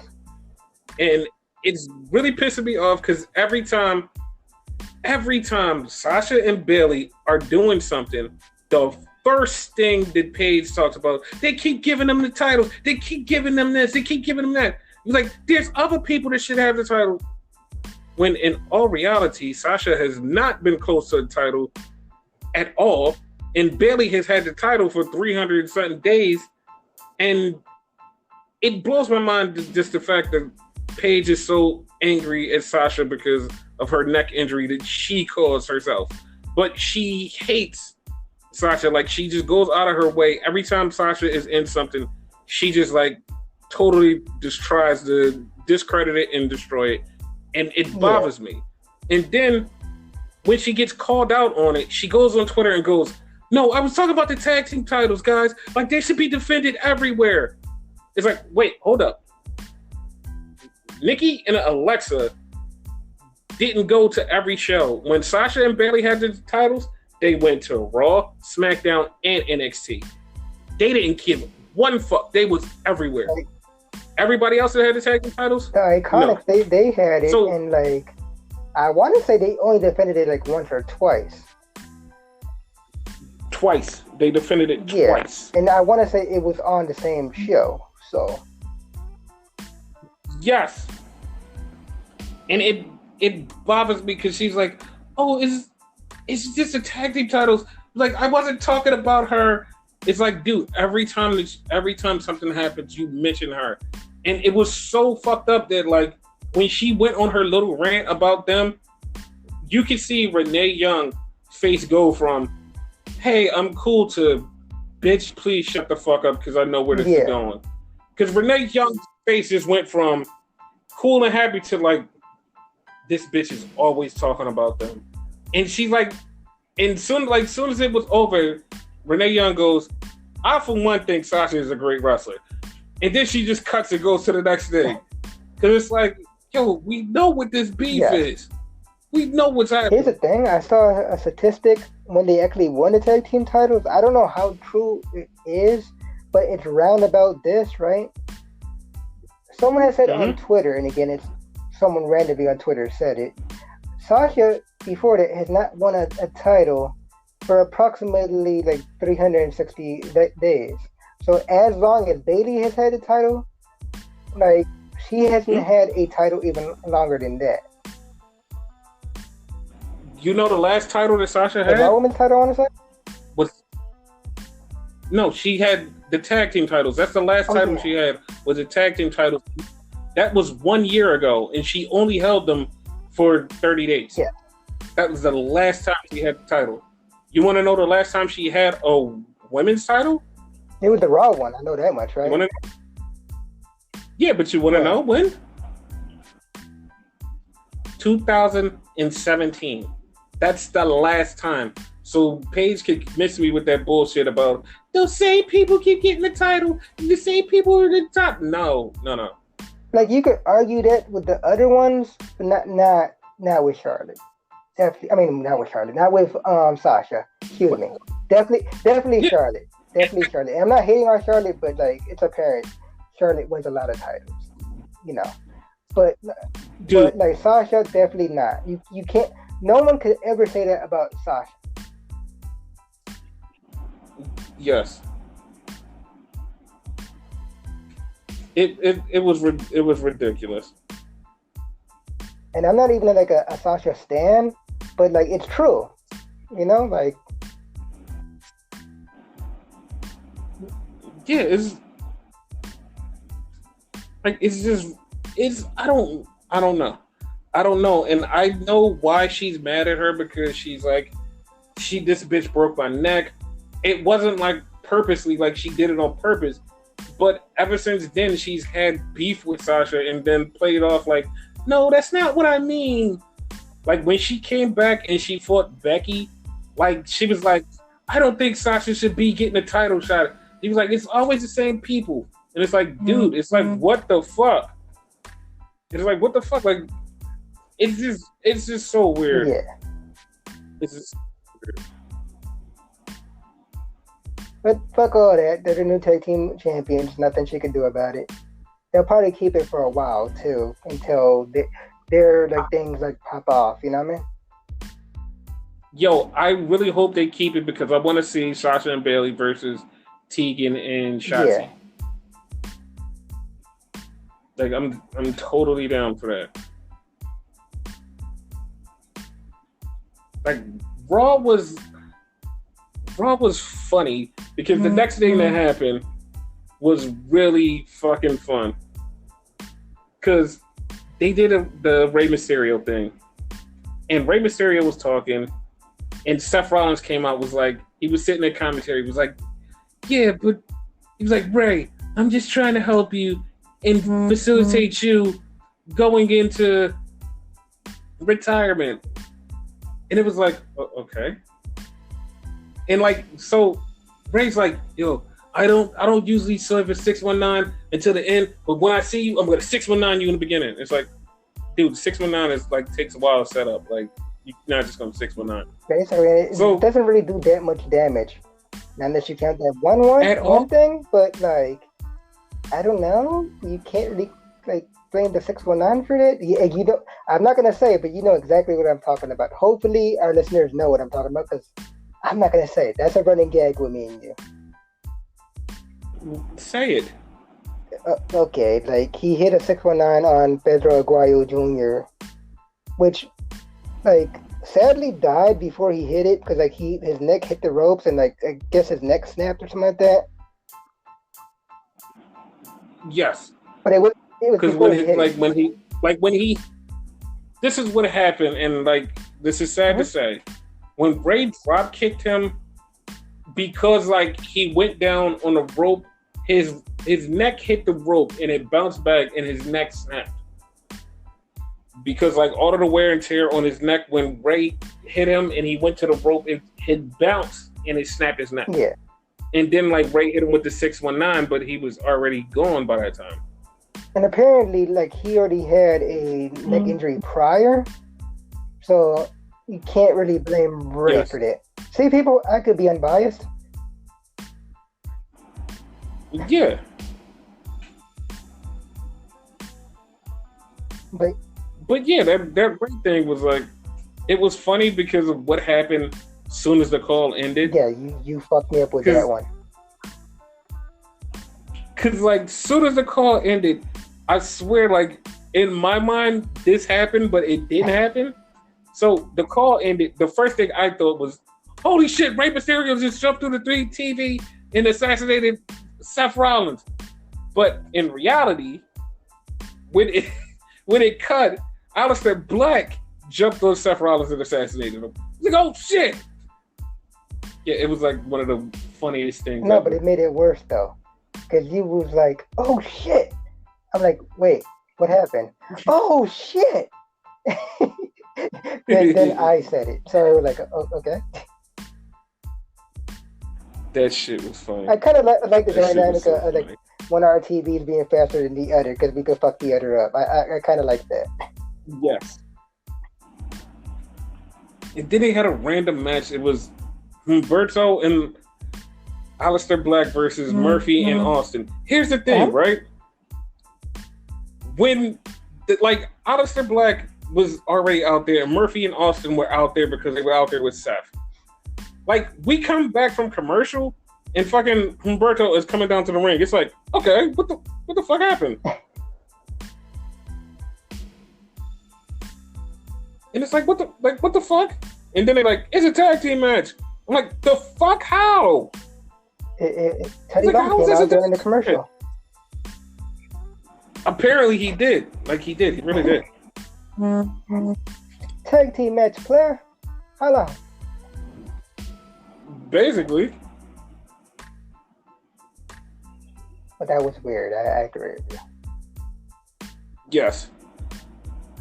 Murphy and Austin beat Aleister Black and Humberto. And for some reason, Seth Rollins just keep trying to sacrifice Humberto and Aleister Black, and it never works.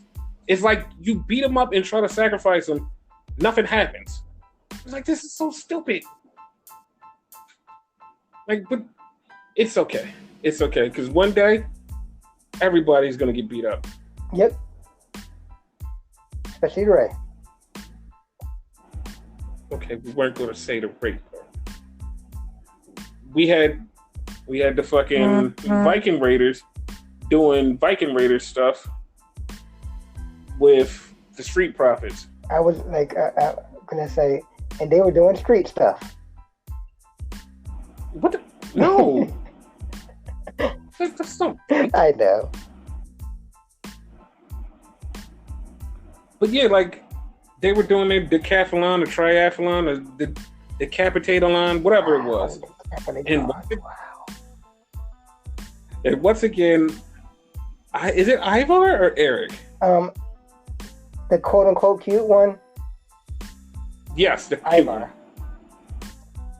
So Ivar gets hit on by this really sexy Spanish girl, and it's like, dude, like, why does he keep getting hit on? I'm a dude, a straight dude that knows a sexy dude, and that dude ain't sexy. So why does he keep getting hit on? Because he's the single one, evidently. I don't know if he's really married in real life, but like in real life, Eric, which is the other one, the bald one, he's married to Sarah Logan.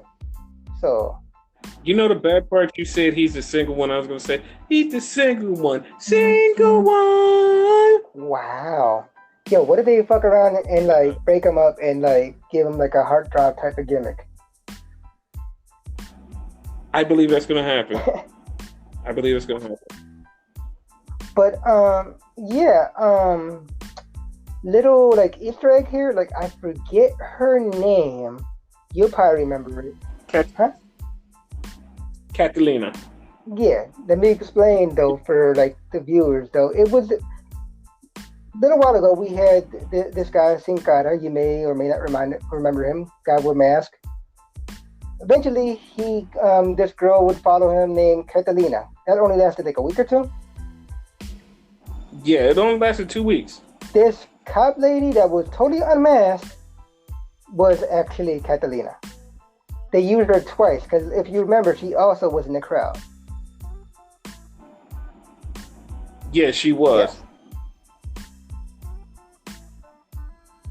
So yeah, that was her. So yeah, hi Catalina. Vic likes you. Holla. No, don't. Never mind.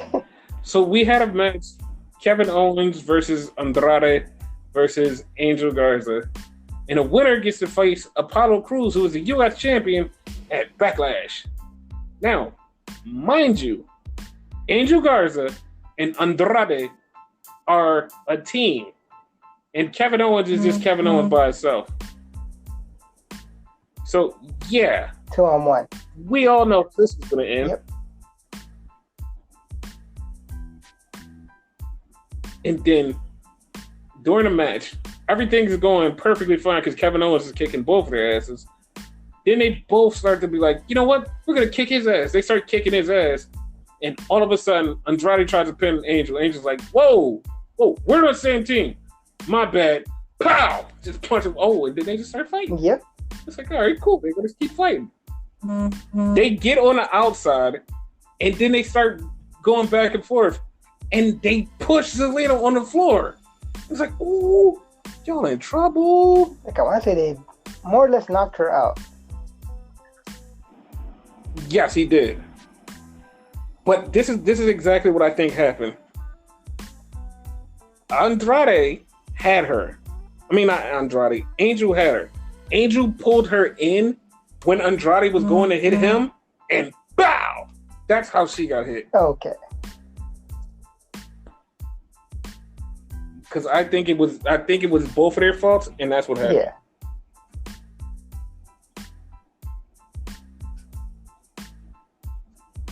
But yeah, and then they got back in the ring, and as they're going to win, fucking Andrade pinned Angel Garza. Yes, Andrade cheated on Angel Garza and won the match. Cheated on him though. They're supposed to be a team. We're supposed to be together, stick together. We're friends. We're in the same group. You can't cheat me out of this match. Either we both win or nobody wins. But he said, "No, fuck you. I'm winning." But okay, well, I don't know why like teams don't think about that. That was my same problem with Double or Nothing and SCU. Like teams are fucking stupid. Like, tell me if you agree. Damn, if we're in a fucking match where like one of us could win the fucking title, but it's me and you and whatever, we're both taking that win. Nah, fuck you. I'm winning the match. Bye.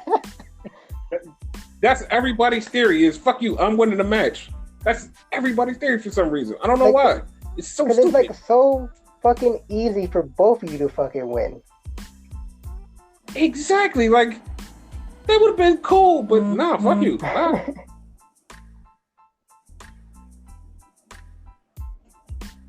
But yeah, that's that. Yeah. So then it went to the fucking VIP lounge with MVP interviewing somebody. And he was interviewing Drew. No, and Drew beat him up. He was supposed to be interviewing Lashley, but Drew came out. Yes. Yeah. And then they started beefing. And for some odd reason, so Lashley and MVP are supposed to fight the War Raiders at the end of the night. So they're ready to fight them for the tag team as a tag team match. Can somebody please explain to me why MVP and Drew and Lashley are beefing? Then here comes the War Raiders. And then here comes the Street Profits with the War Raiders. It's like, aren't y'all beefing, tag team beefing? What's happening here? You know where I thought somebody explain this to me. Like I could have sworn it's gonna wind up being like MVP, Lashley, and the Street Profits versus the War Raiders or whatever the hell you call them, Viking Raiders, and Drew. That's what I thought too. But like the fuck, man, like the fuck. Yeah. But it wound up being a War Raiders against Lashley and MVP, and Lashley just destroyed the shit out of the War Raiders. And after the match, him and Drew McIntyre went nose to nose, and that was the end of Raw. Yeah. It was like, what the fuck, man? What the fuck?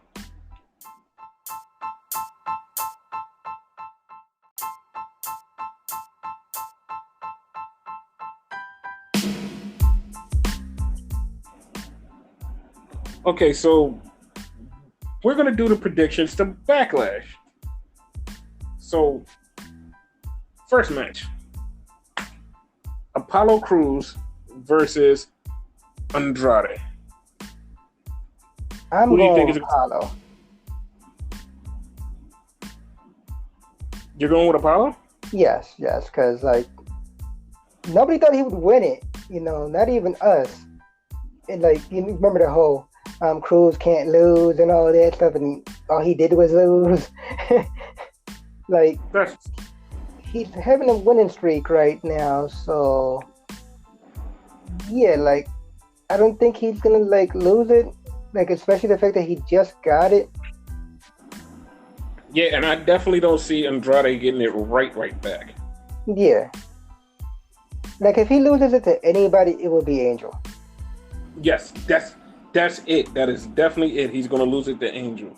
Yeah. Angel. And since it's not Angel, it's Andrade, like, nah. Right. How about you? So, like, you agree with that, or? totally agree with Apollo. Okay. And then we have the tag team championship match, the women's tag team championship match, which is Sasha and Bayley, Alexa and Nikki, and the Iconics. I'm going with Sasha and Bayley. Me too. Like, it makes total sense for the story. Right. Then we have Jeff Hardy versus Sheamus. I'm going with Jeff Hardy. Can I go if I don't care? No, you have to go with a person. I don't care who's in this match. He's in the match after the next match. Oh, okay. Like, I still kind of like Jeff Hardy because nostalgia. That's the only reason. So I'm just gonna go because of that. Like other than that, I could care less. Yeah. So yeah, like I'm going with Sheamus. Okay. Yeah, I'm going with Sheamus. And then we have Asuka versus Nia Jax. Who you going with in this one? Oh God, please be Asuka, because like people are gonna have a field day if Nia wins. I love Nia, but like something's gotta be done. Like you know? Yeah. Okay, I'm going with Asuka because I heard the lineup for SummerSlam is her versus one or two people. Okay. So, okay. It's either going to be her versus Charlotte or her versus Shayna. Okay. Yes. I like the Shayna one. Yeah, I'm down with the Shayna one. So that's a thing. Yeah. Then here's where Mr. I Don't Know is wrestling. We have Braun Strowman versus Hey Ho Ho, Mrs. Morrison has got to go. The championship. Yes, for the Universal Championship. No, 2-1. I was finishing the statement because hey ho ho, Mrs. Morrison got to go to the championship. Yeah, whatever. Who you got winning this one? I kind of want Mrs. Morrison to win. That's what I want to win, but that's just my heart speaking. And like when you go your heart, it's like it's never really a thing, right? Mm-hmm. My brain says Braun. Like, yeah, they're gonna go with Braun. Wait, I go with my heart all the time, and my heart always wins the tag team championships. Okay. But I've like been down on Braun since he won the title, so like it's kind of another one I don't care about. I told you I don't care what's in this match. You didn't believe me.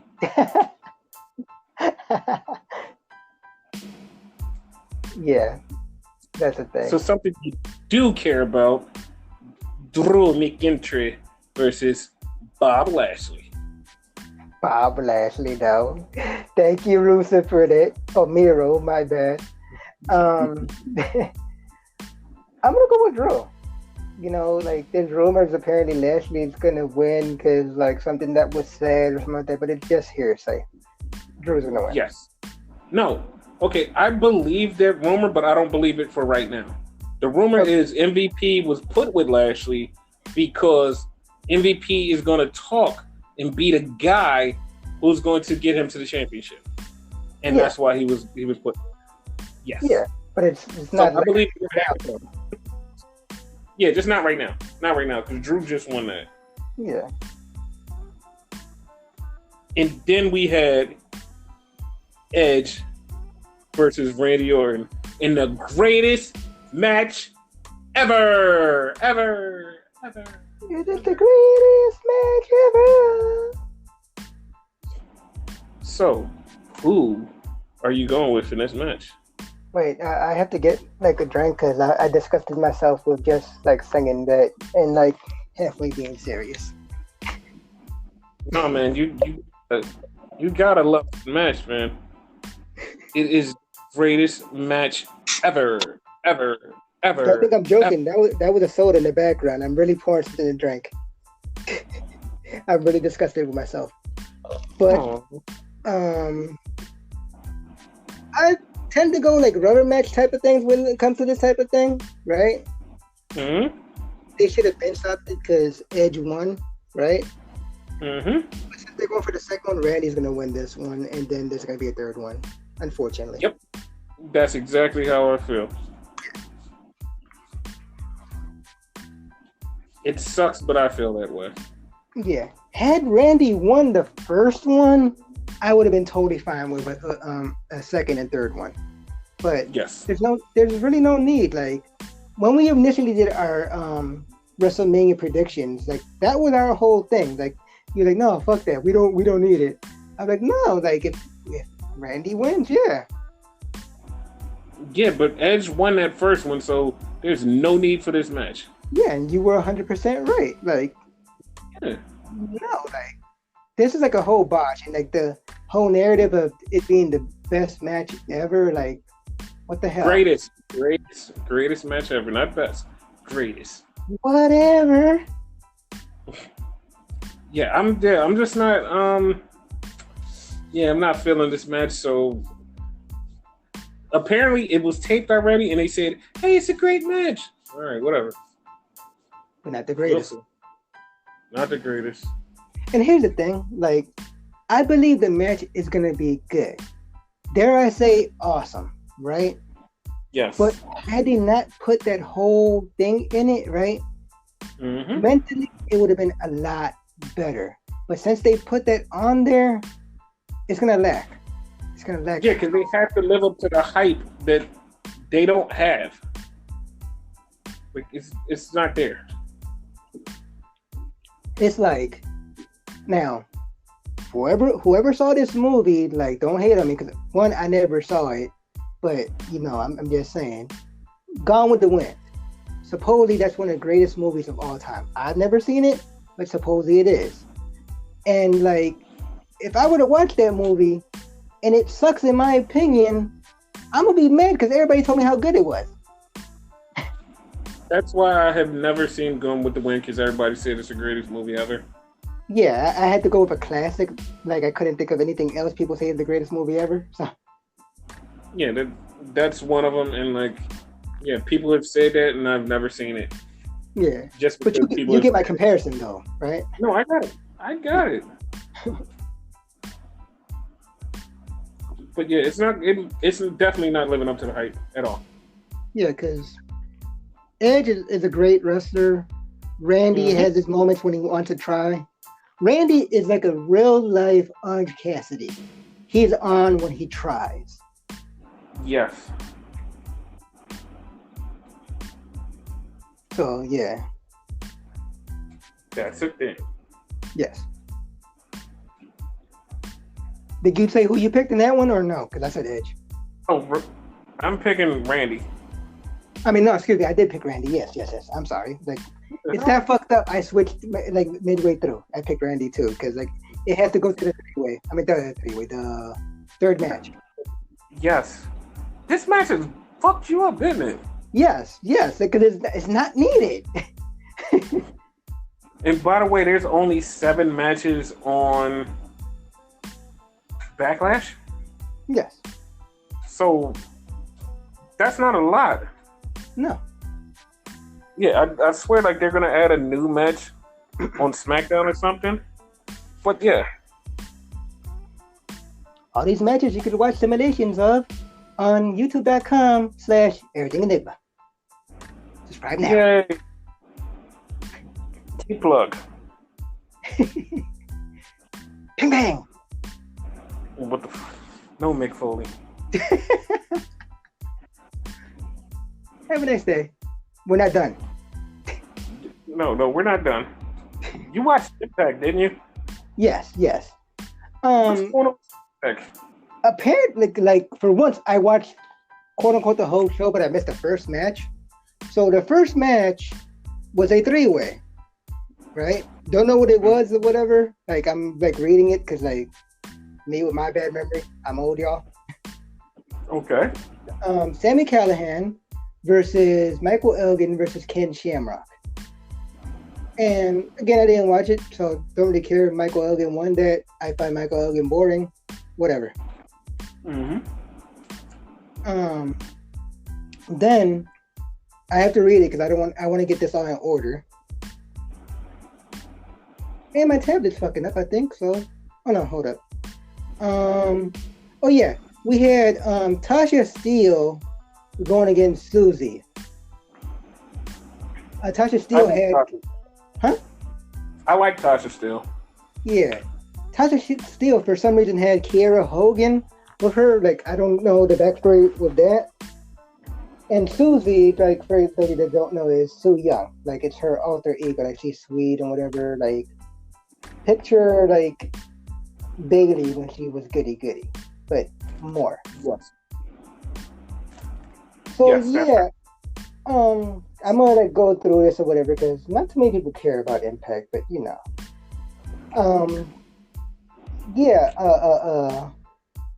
fucking Susie lost, and apparently she's having a real like big losing streak. So eventually, Su Young is gonna come back. They're going with a storyline with Susie Young and Kylie Ray. Am I saying it right? Because it's two girls with almost the same name. And Kylie's like another Bailey type, and like they're like really good friends, but they're saying that Su Young comes back, she's not gonna like her. So Su Young's gonna destroy Kylie Ray.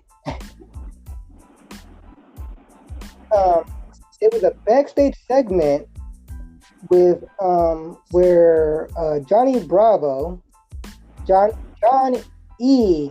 Bravo, not to be cartoon. He was talking to Rosemary, and Taya Valkyrie showed up, and like apparently they have a group together. Like it's weird. Like Rosemary likes Johnny. Johnny worked for Taya. Like it's weird.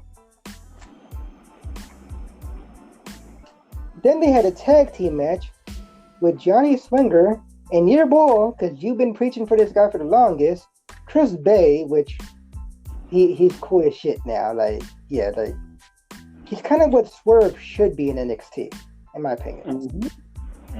Chris Bay, and they went against Willie Mack and Cousin Jake from the Beaners. Like, it's weird. Like that sounds weird. What, the Beaners? No. The dude from the Beaners. Like, why is he a good guy? I don't know. Like, I think they were good guys all along. They were not. They were the bad guys at one time. They were? Okay. But yeah, like I think in fact, Willie Mack and Cousin Jake won, but after the match, Bay and Swinger, I don't know, for some odd reason in my head that sounds bad, Bay and Swinger, beat up Mac and Jake, when out of nowhere, Cousin Cody showed up and like helped them out. Cody being the other Diener, which apparently was trapped in Canada for some reason. I don't get it. Like, you know, like quarantined in Canada. Like, if he's Canadian, like that's gonna fuck me up. Cause like their gimmick is like a straight up like knockoff, what you call it, Briscoe Brothers type. Like that's what it reminds me of. That's exactly what it is. Though. It is okay. Like so, you see it too, like Vance Warner, that type of thing. Mm-hmm. But yeah, so they reunited, and they did this whole thing where they were about to hug like the best friends off of AEW, but they were like awkward because like. You know, they couldn't like hug because of social distancing and all that. So, oh come on, seriously? Yeah, like it was funny. So like they kind of like elbowed each other, type of thing. So yeah, we have a segment with Scott D'Amore, which if y'all remember from back in the day, he was the manager of Team Canada. That's gonna be very important later. Yes. He has an announcement because apparently he's like a higher up. I want to say he's like the.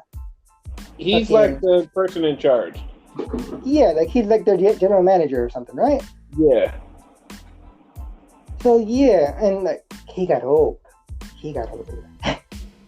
Like he was way different than what he used to.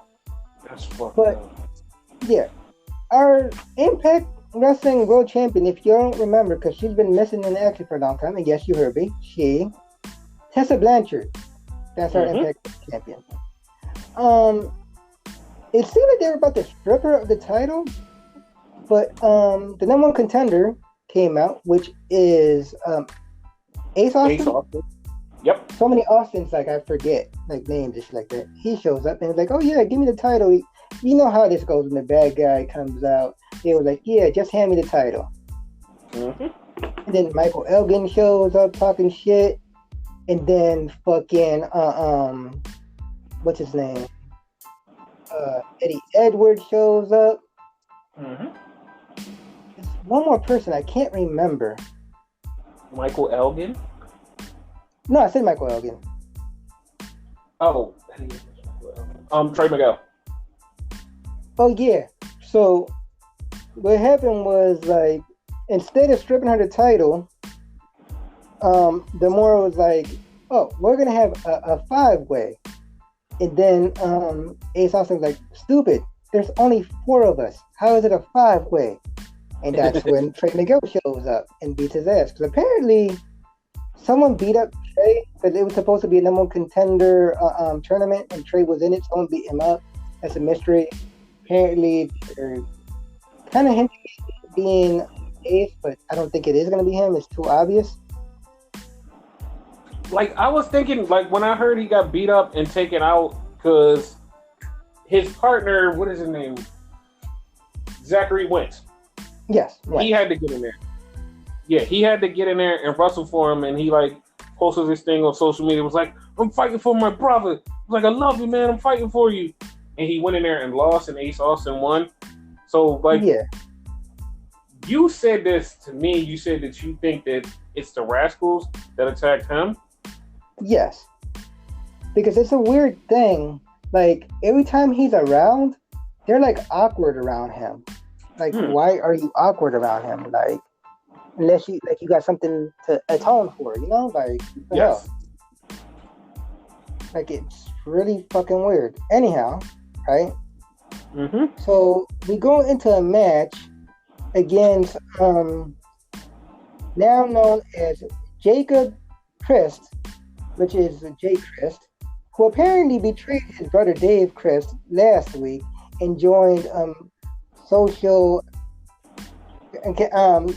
cancel culture. I was about to say social distancing again. Yo, I heard you about to say it. I was about to join it too. Again, cancel culture. Which cancel culture, again, if you don't know, is Joseph P.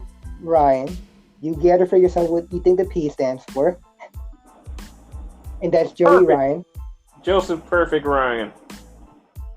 RVD, which I don't know why RVD is in this group, right? And Katie Forbes, which apparently is RVD's girlfriend, fiance, whatever. Yes. Yeah, so it's Jacob Christ versus, I believe, like, and I'm trying to quote it exactly. Joseph Ryan said mentally challenged Steven, which is Crazy Steve.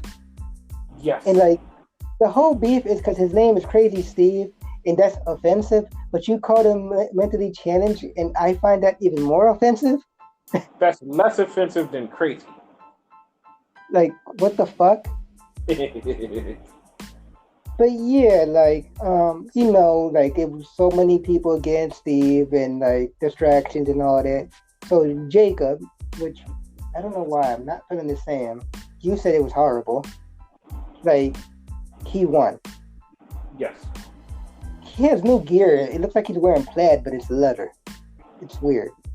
But we knew this was coming because, like, remember when they had the OVE thing and he started changing his look? We kept saying, dude, why is he changing his look? And he kept more trying to, yeah. He kept trying to stand out from the group, and it was like, he's gonna leave, right? But it took a while, and now it finally happened. Because slowly but surely, that group broke up. Like, Sammy left. Once Sammy left, it was done. Because then Madman left. So, yeah. And then it was just the two of them. Just the two of us. I don't know the rest of the song, but just the two of us. And finally, we have our main event, though, right? Mm-hmm. We have the Knockouts champion, which Knockouts is their women. Mm-hmm. Jordynne Grace putting her title on the line against the former champion, Taya Valkyrie. Apparently, this was supposed to happen at the pay-per-view, but like didn't happen because, again, social distancing. That time I actually meant to say it. Right. And yeah, they're doing the match now and all that. So in Taya's corner is John E. Bravo, who's not paying attention because Rosemary is also there. And he's busy flirting with Rosemary. Again, don't get it. Match was good. But yeah, you're winning here and still champion Jordynne Grace. So she's celebrating all that when like that's part. Yes. Some random music like I never heard before, like gets hit, and a debuting Deonna Purrazzo shows up. She walks to the ring, and Jordynne Grace is about to shake her hand. They shake, and all of a sudden, armbar.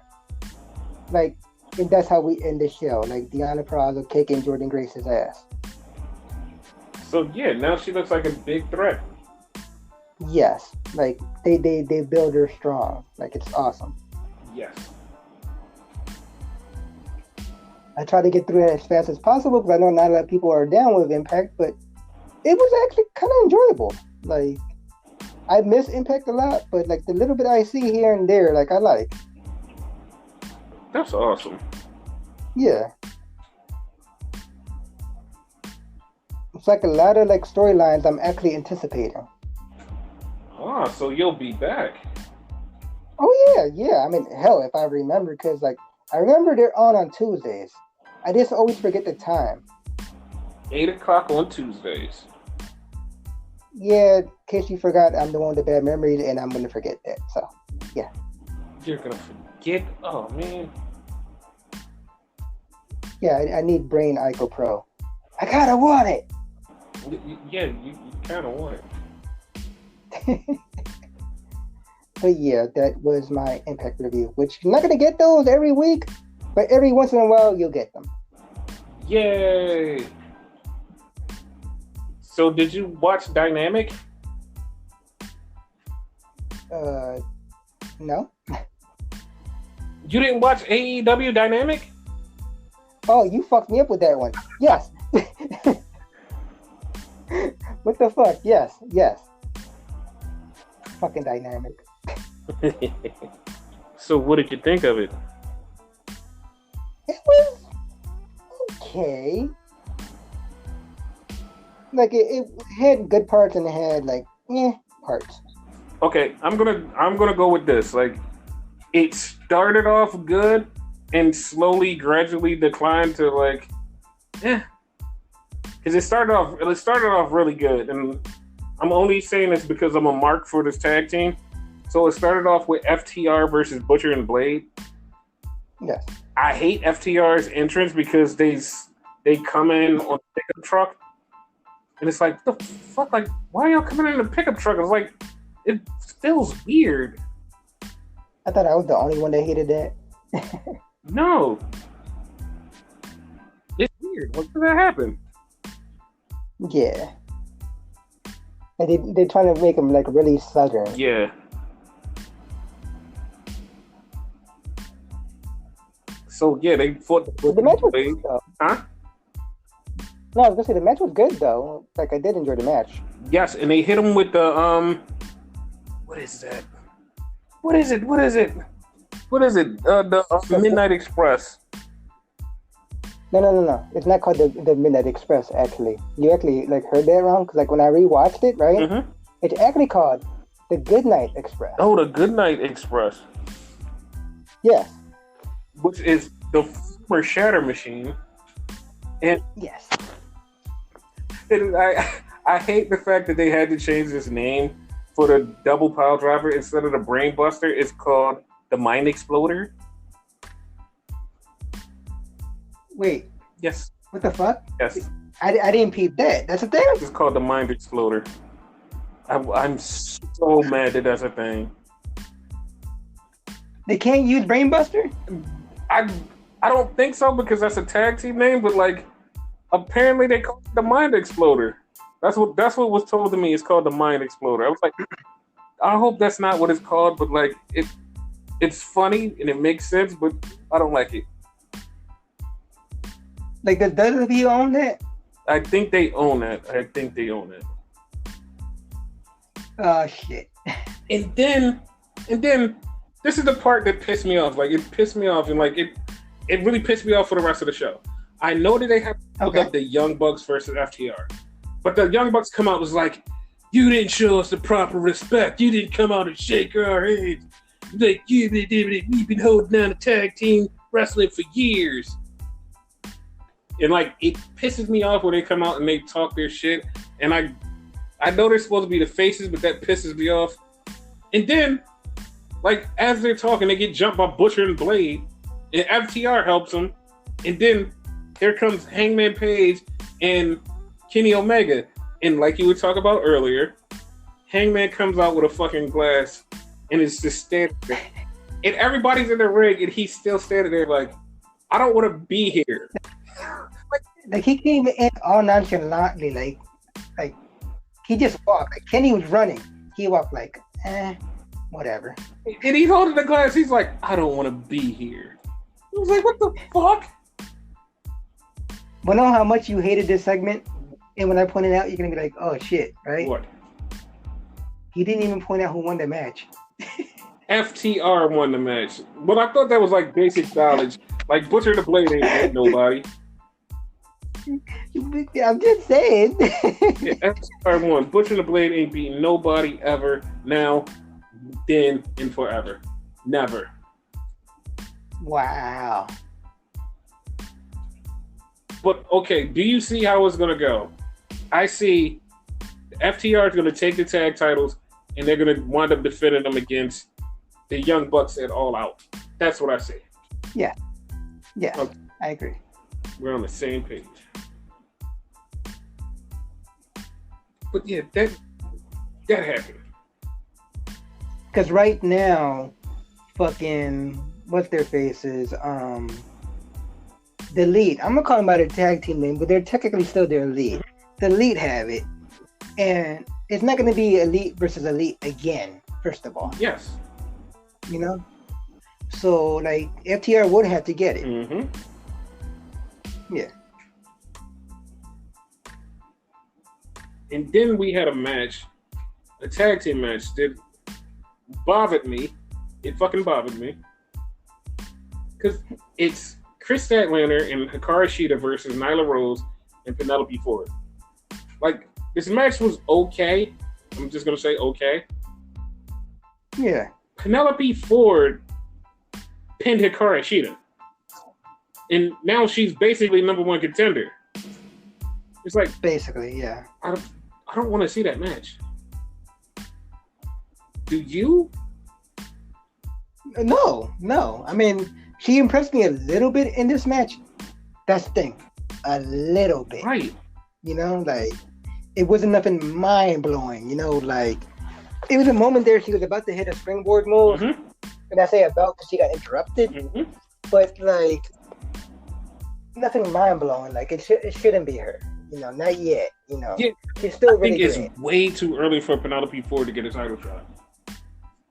Yeah, she should get a shot eventually. You know, with all respect to her, but you know, like it's too early. Yeah.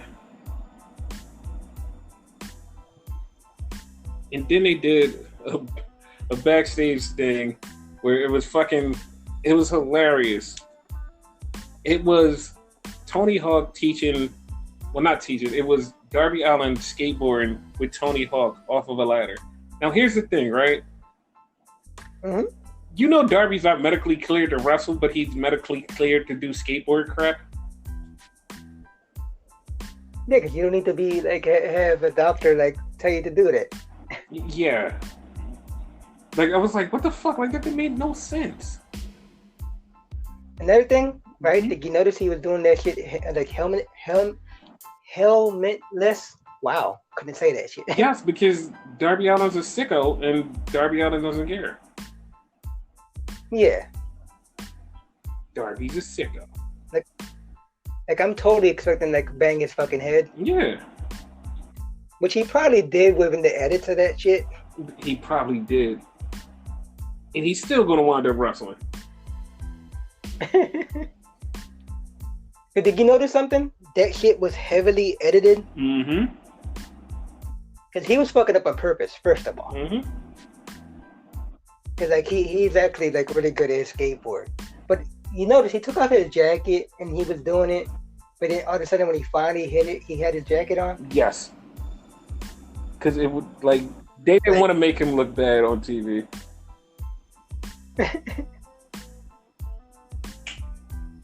See guys, I could do it. Edit. I did it! Hey! We're gonna save this one.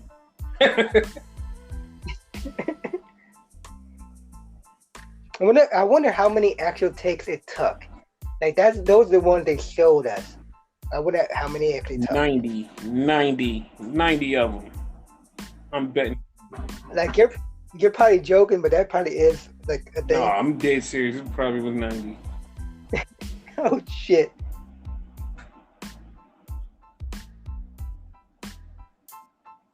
Like, yeah. Yeah. Then they had a match with Colt Cabana versus Sammy Guevara. Boom, boom. Colt Cabana. Boom, boom. Colt Cabana. But yeah, like during the whole match, Colt Cabana was like losing. Then he lost. Like he was fucking up moves. Did you see him fuck up the moves? Yeah. He actually, when he lost to Jericho, someone pointed out that's actually what happened. He fucked up the move. Wow. Yeah. So he lost, and then the Dark Order. And then things went dark. Yeah, the Dark Order showed up. Uno and Grayson showed up, who we haven't seen in like 6 years. They showed up. And then Mr. Brody Lee showed up and gave his hand to Colt Cabana. And Colt Cabana walked away. So they did a backstage segment, and I hate everything about this segment. I hate everything about the tag match. So it's Dustin Rhodes and the Nightmare family with Brandy, Allie, and what the fuck, QT Marshall. So Dustin's like, dude, get your head in the game. She's no good for you. We got a tag team title match next week. Wait, why don't they have a tag team title match next week? AEW. Okay. They have a tag team title match next week, and he wants him to get rid of Allie, which I see him not getting rid of Allie, and I don't know how this is going to end, but it's stupid because everybody knows Allie is married to Butcher or Blade. Blade. She's married to Blade. So yeah, like that's the thing. In case y'all wondering how I know that, I looked it up yesterday. Okay. He's actually Sutter from I forget his real name. Braxton. Ruben Sutter. Oh, Braxton Studdard. Yeah. Okay. I'm confusing him with the guy from American Idol. What the fuck? Yeah, they were in TNA together. So Yes. that's not where they met though, because apparently they've been married for 13 years. So Damn, really? yeah. Eddie's real name is Laura too. Oh. Figure that out. So then we go back to the ring for a 6-man. It's the Inner Circle Jerks, which is Jake Hagar, Santana, and Ortiz versus the Best Friends and Orange Cassidy. Or as Drew Gulak says, the Best Friends featuring Orange Cassidy. Yeah, he does say that shit. So they had a great match, and the Best Friends won, but then Orange Cassidy got beat up. And when I say Became bloody. he got beat to a bloody pulp, get it? Bloody pulp, orange juice. Yes, yes. He got juiced. Yeah, he did. He really did get. Jesus Christ! How many of these analogies actually work for this? I don't know, but they said them all. They said them all. Jesus. Oh, but wait, it gets worse, y'all. What else happened? Jericho beat Orange Cassidy with oranges. What? Not oranges? In a bag. But the No. bag of oranges. What kind of oranges? Blood oranges. Just like we're not doing this. We're not AEW commentating. We're not doing these shows. That shit was like, yeah, it's blood orange. I hate you guys. and Orange Cassidy was busted open. Apparently, they kept saying he was bleeding through his ear. Like I just saw it like the side of his He head. was bleeding on his. He was just bleeding on the side of his head. It wasn't his ear. They just made that up to make it sound bad. But like it went on for like 2 straight minutes of them saying every pun you could think of with oranges and blood and getting beat down. It was ridiculous. Because when they said the blood orange one, I literally just put my hands up. I was like, I'm done.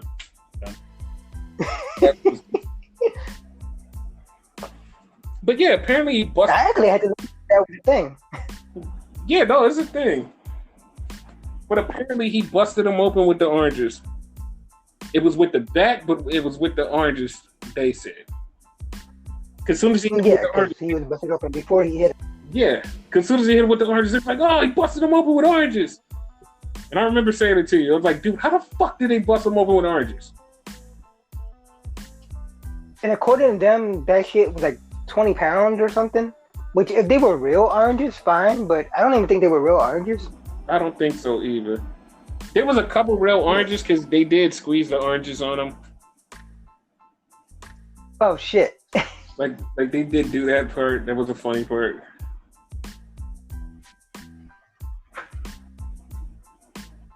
So you mean to tell me like Orange Cassidy was in a tight squeeze there? All right, the next part. That one was mine. That one was mine. What the fuck? So, the next part, John Moxley was out there talking shit about Brian Cage and Taz. Like, I don't understand this. Like, he just starts talking shit about Taz, right? And he's like, yeah, the little pipsqueak up. Like, I don't understand what he's yelling for. Like, it's so short. Like, Brian Cage, I'm gonna kick your ass. I'm like, okay. And guys, I'm gonna kick their ass. It's all over. And all of a sudden, he just started getting beat up by Cage. And Taz is yelling, see, this is what happens when you run your mouth. You think you're tough, don't you? This is what happens. And he gets beat up and thrown into a car. That's it. Like, I don't see what people see in Moxley. Because...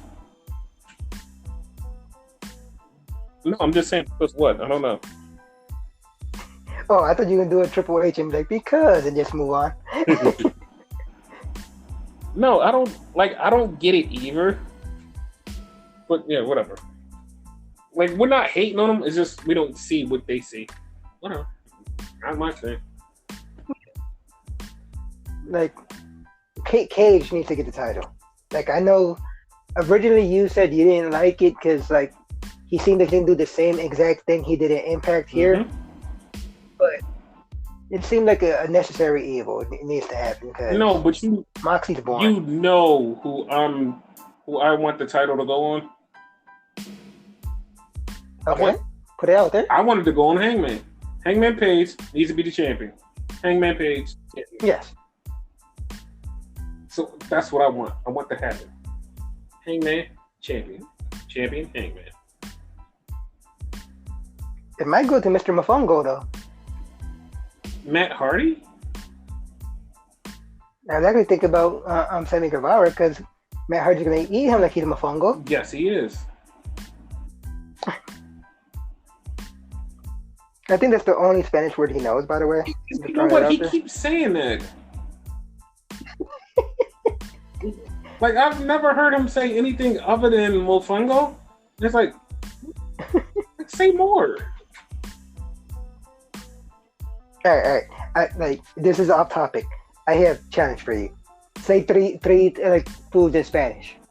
That's not Mofongo. Go. Shit. I don't know. I know I hit you like at a surprise, but still. So I know you can do it. Carne asada. I didn't expect that. Elotes. Mofongo. No, I said not Mofongo. Mofongo. Like, burrito, yeah. taco, carne asada, pollo loco. Yeah, Pollo loco though. Alright, I'll give you that, even though you like fucking like copped out with fucking taco and all that other shit. But I'll give you that. Yeah. Because that's a lot more than Matt would say, but yeah. Basically. See, Matt is more than just Mofongo. But yeah, go ahead. I'm sorry. I just had to put it out that like there is more out there. Yeah. That's it. Like, but yeah, what were we talking about? Oh, yeah. What were we talking about? Because you threw me off with that one. You were on like where what's his face? I almost called him Dean Ambrose, but fucking Moxley got beat up, but like I don't remember what happened after that. Yes. He got beat up and that was it. So right after that, we cut back to the inside and Colt Cabana walks into the Dark Army's room. And it seems like he's joining the Dark Order. So Dark Order's gonna go boom, boom. Yes.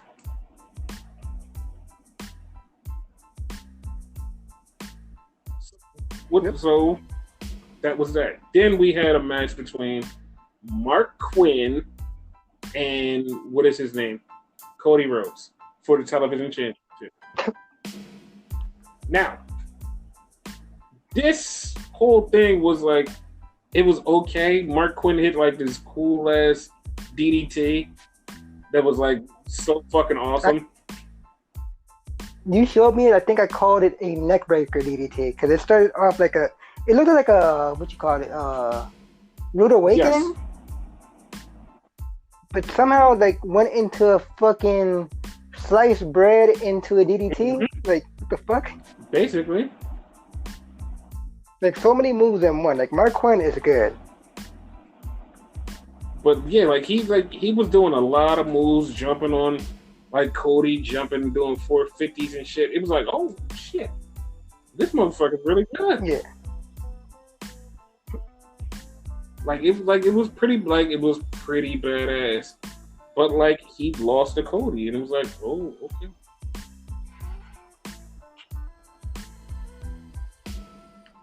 By the way, before you continue, there's a little bit more to that match, right?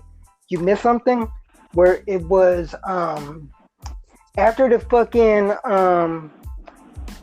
Colt Cabana match, which he faced Sammy Guevara. I don't know if you mentioned who Colt Cabana faced, right? Yes. Colt Cabana was, not Colt Cabana. Sammy Guevara was talking shit, right? Mm-hmm. And Matt Hardy showed up, regular Matt Hardy. Mm-hmm. And then he turned into V1 Matt Hardy. And then he turned into another Matt Hardy. And then he turned into the Yes! Which that's where he mentioned the whole Mofongo thing all over again. So yeah. It's a little quick thing, but like had to put it in there since we mentioned the Mofongo, we might as well like mention he mentioned it on this show too. And yeah, Cody won, of course. And then after that, Jack Swagger came out. Jake Hager came out. Same difference. And Jake Hager basically challenged Cody, and Cody said, "All right, we'll do it at Fyter Fest." All right. So they're gonna have a title match at Fyter Fest, but next week Cody's gonna defend the title anyway. Yep. So, which would be totally funny if Cody lost that shit and totally derailed that whole thing. I'm not gonna say he will, but it's gonna happen.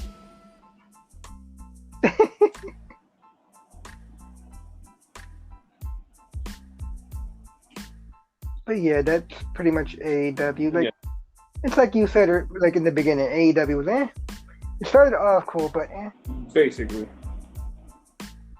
And I'm not even a fucking like FTR mark like you are. You called yourself that. I'm not coming at your neck. I know. But you know, like it was okay. Right. Yeah. But yeah, like that's the thing. I mean, that's AEW, not that's the thing. Yeah. Well, they are a thing. So. Hey, don't talk about them like that.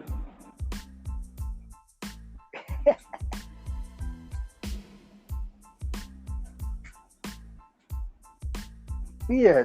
Anything else happen? Tessa Blanchard. She might be out of Impact.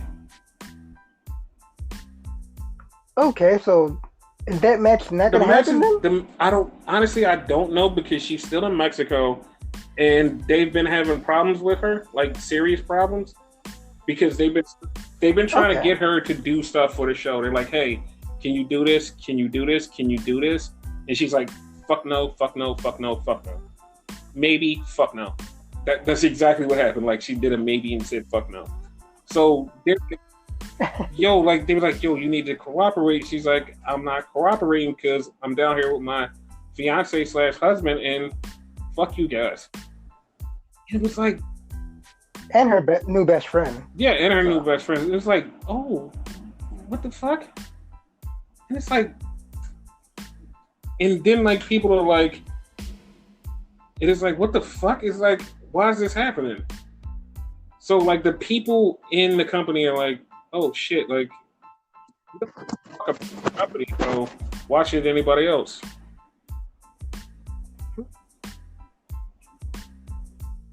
So she's setting a bad example, basically.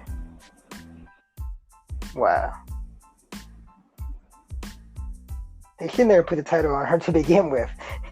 They First off, when she had that controversy about saying the N-word and being racist, that's exactly what they should have stopped. Yes. Like, no. They should have been like, nope, we're not doing it.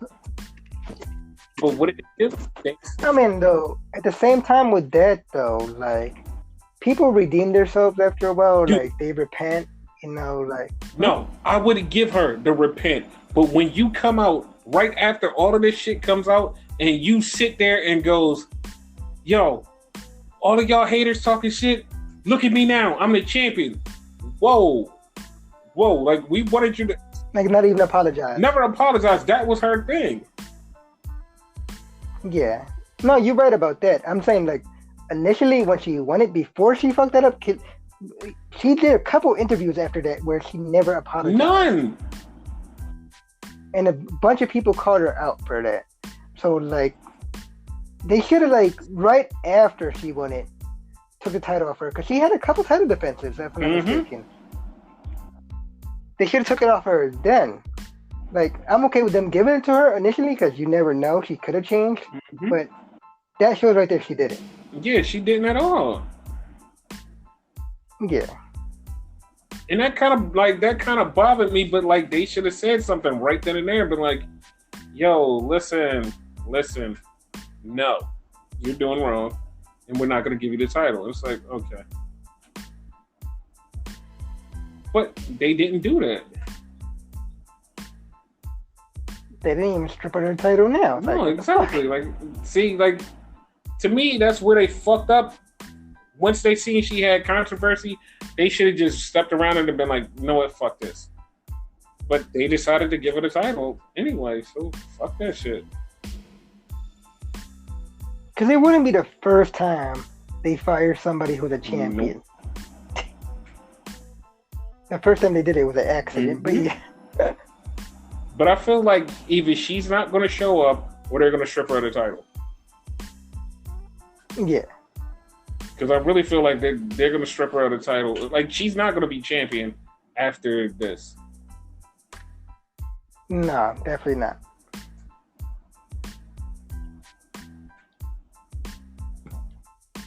Who do you think is going to win it, though? I would put the title on Ace Austin. Like, I know that sounds sick, but Okay. like, I'd put the title on Ace Austin. I like Ace Austin. Yeah. Oh, I just remembered something. Like, thank God, like you mentioned the match What? and all that, right?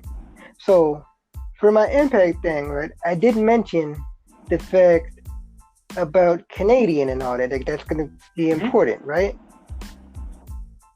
So, apparently, Michael Elgin's Canadian. Like, I did not know that. Yes, he's going definitely in. Canadian. Like, and after the match, well, after like, yeah, I think like after the night was over, he's on the phone and he's talking to somebody, and he's talking about how like, yeah, I'm a team player. Keyword team. And us Canadians have to stick together. Canadian Team Canada. Oh, I thought you were going to say Team. Scott D'Amore, the former. Scott D'Amore being the former leader of Team Yes. Canada and all that. So there you have it. Like, he's talking to somebody from there. Obviously, it wasn't Scott D'Amore because he runs the joint. I'll be surprised if it was him. I'm just going to say, don't be too surprised if it is him. Yeah. As of right now, as of us recording this, which we're recording this on a Thursday, I almost forgot what date it is. Like, it's not Bobby Roode, Robert Roode, whatever you call it. He still works for the E. P.D. Williams, he works in the back of Impact, I think. Like, he's kind of sort of Yes, retired. he's definitely retired. Yeah. Definitely would not be Teddy Hart, which was another member of fucking Team Canada. So, like, it's not too many other people it could be other than Eric Young, who recently got released. What? Eric Young? What is Young doing there? Yeah. I almost said Eric He's doing the there. leader. He's the new leader of Team Canada. Okay.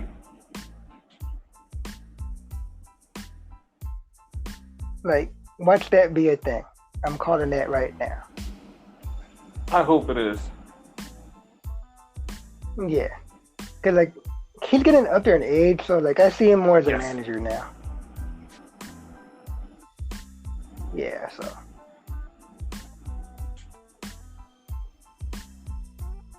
But that's all I really got to say about Cool. that.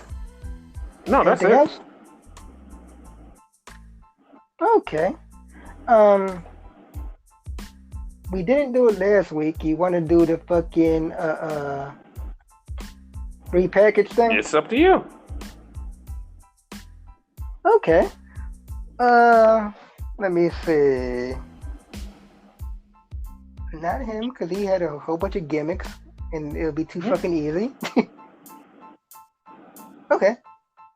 I was gonna say Matt Hardy, but yeah, like, a lot of fucking gimmicks. Jeff Hardy. Jeff Hardy. All right, Jeff Hardy.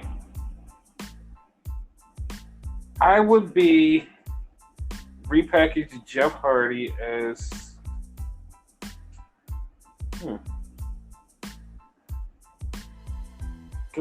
Good question. Jeff Hardy would be. So Jeff Hardy has had almost every gimmick. At the same time, all his gimmicks are similar, at though. the same time, like I would want him to be a regular wrestler. Like I wouldn't want him to be crazy. I wouldn't want him to do his dumb stuff. I would want him to wear tights and a singlet and wrestle, like chain wrestle. Like make him a regular person. Like a Charlie Haas. Something like that, because he's always been Jeff Hardy, the crazy daredevil, dancing weird, crazy Jeff Hardy. Yeah. How about we do that? Okay. Okay. Where would you put him? You know where I put him. WEA. AE? Okay. All right. Your turn. Okay.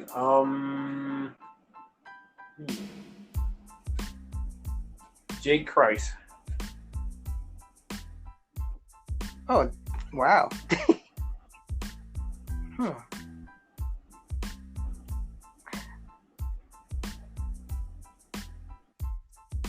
I'm trying to remember where he's at. Impact, yeah. I would put him right in AEW, and I would give him I would put him in Dark Order, give him a dark gimmick. Now that sounds like a cop out because that sounds really simple, but the question is, can he pull it off though? Because he kind of changed his gimmick from when he started to now. Like before this, he kind of tried to play the Playboy type of thing when he went blonde. Now he's like the fucking cancel culture guy. Can he be the evil demonic? He could. So not so much me repackaging him. It's more of a challenge because I kind of want to see that. Yeah. Okay. Yeah. Yeah. That's all I got. All right.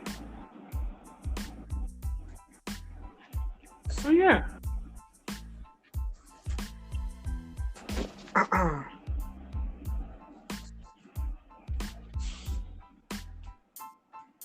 So, anything else? No, I'm pretty much done. Okay. Not gonna say anything else, so you can incriminate me, and I end the show like I did last week and say fuck that shit. No, that's my line.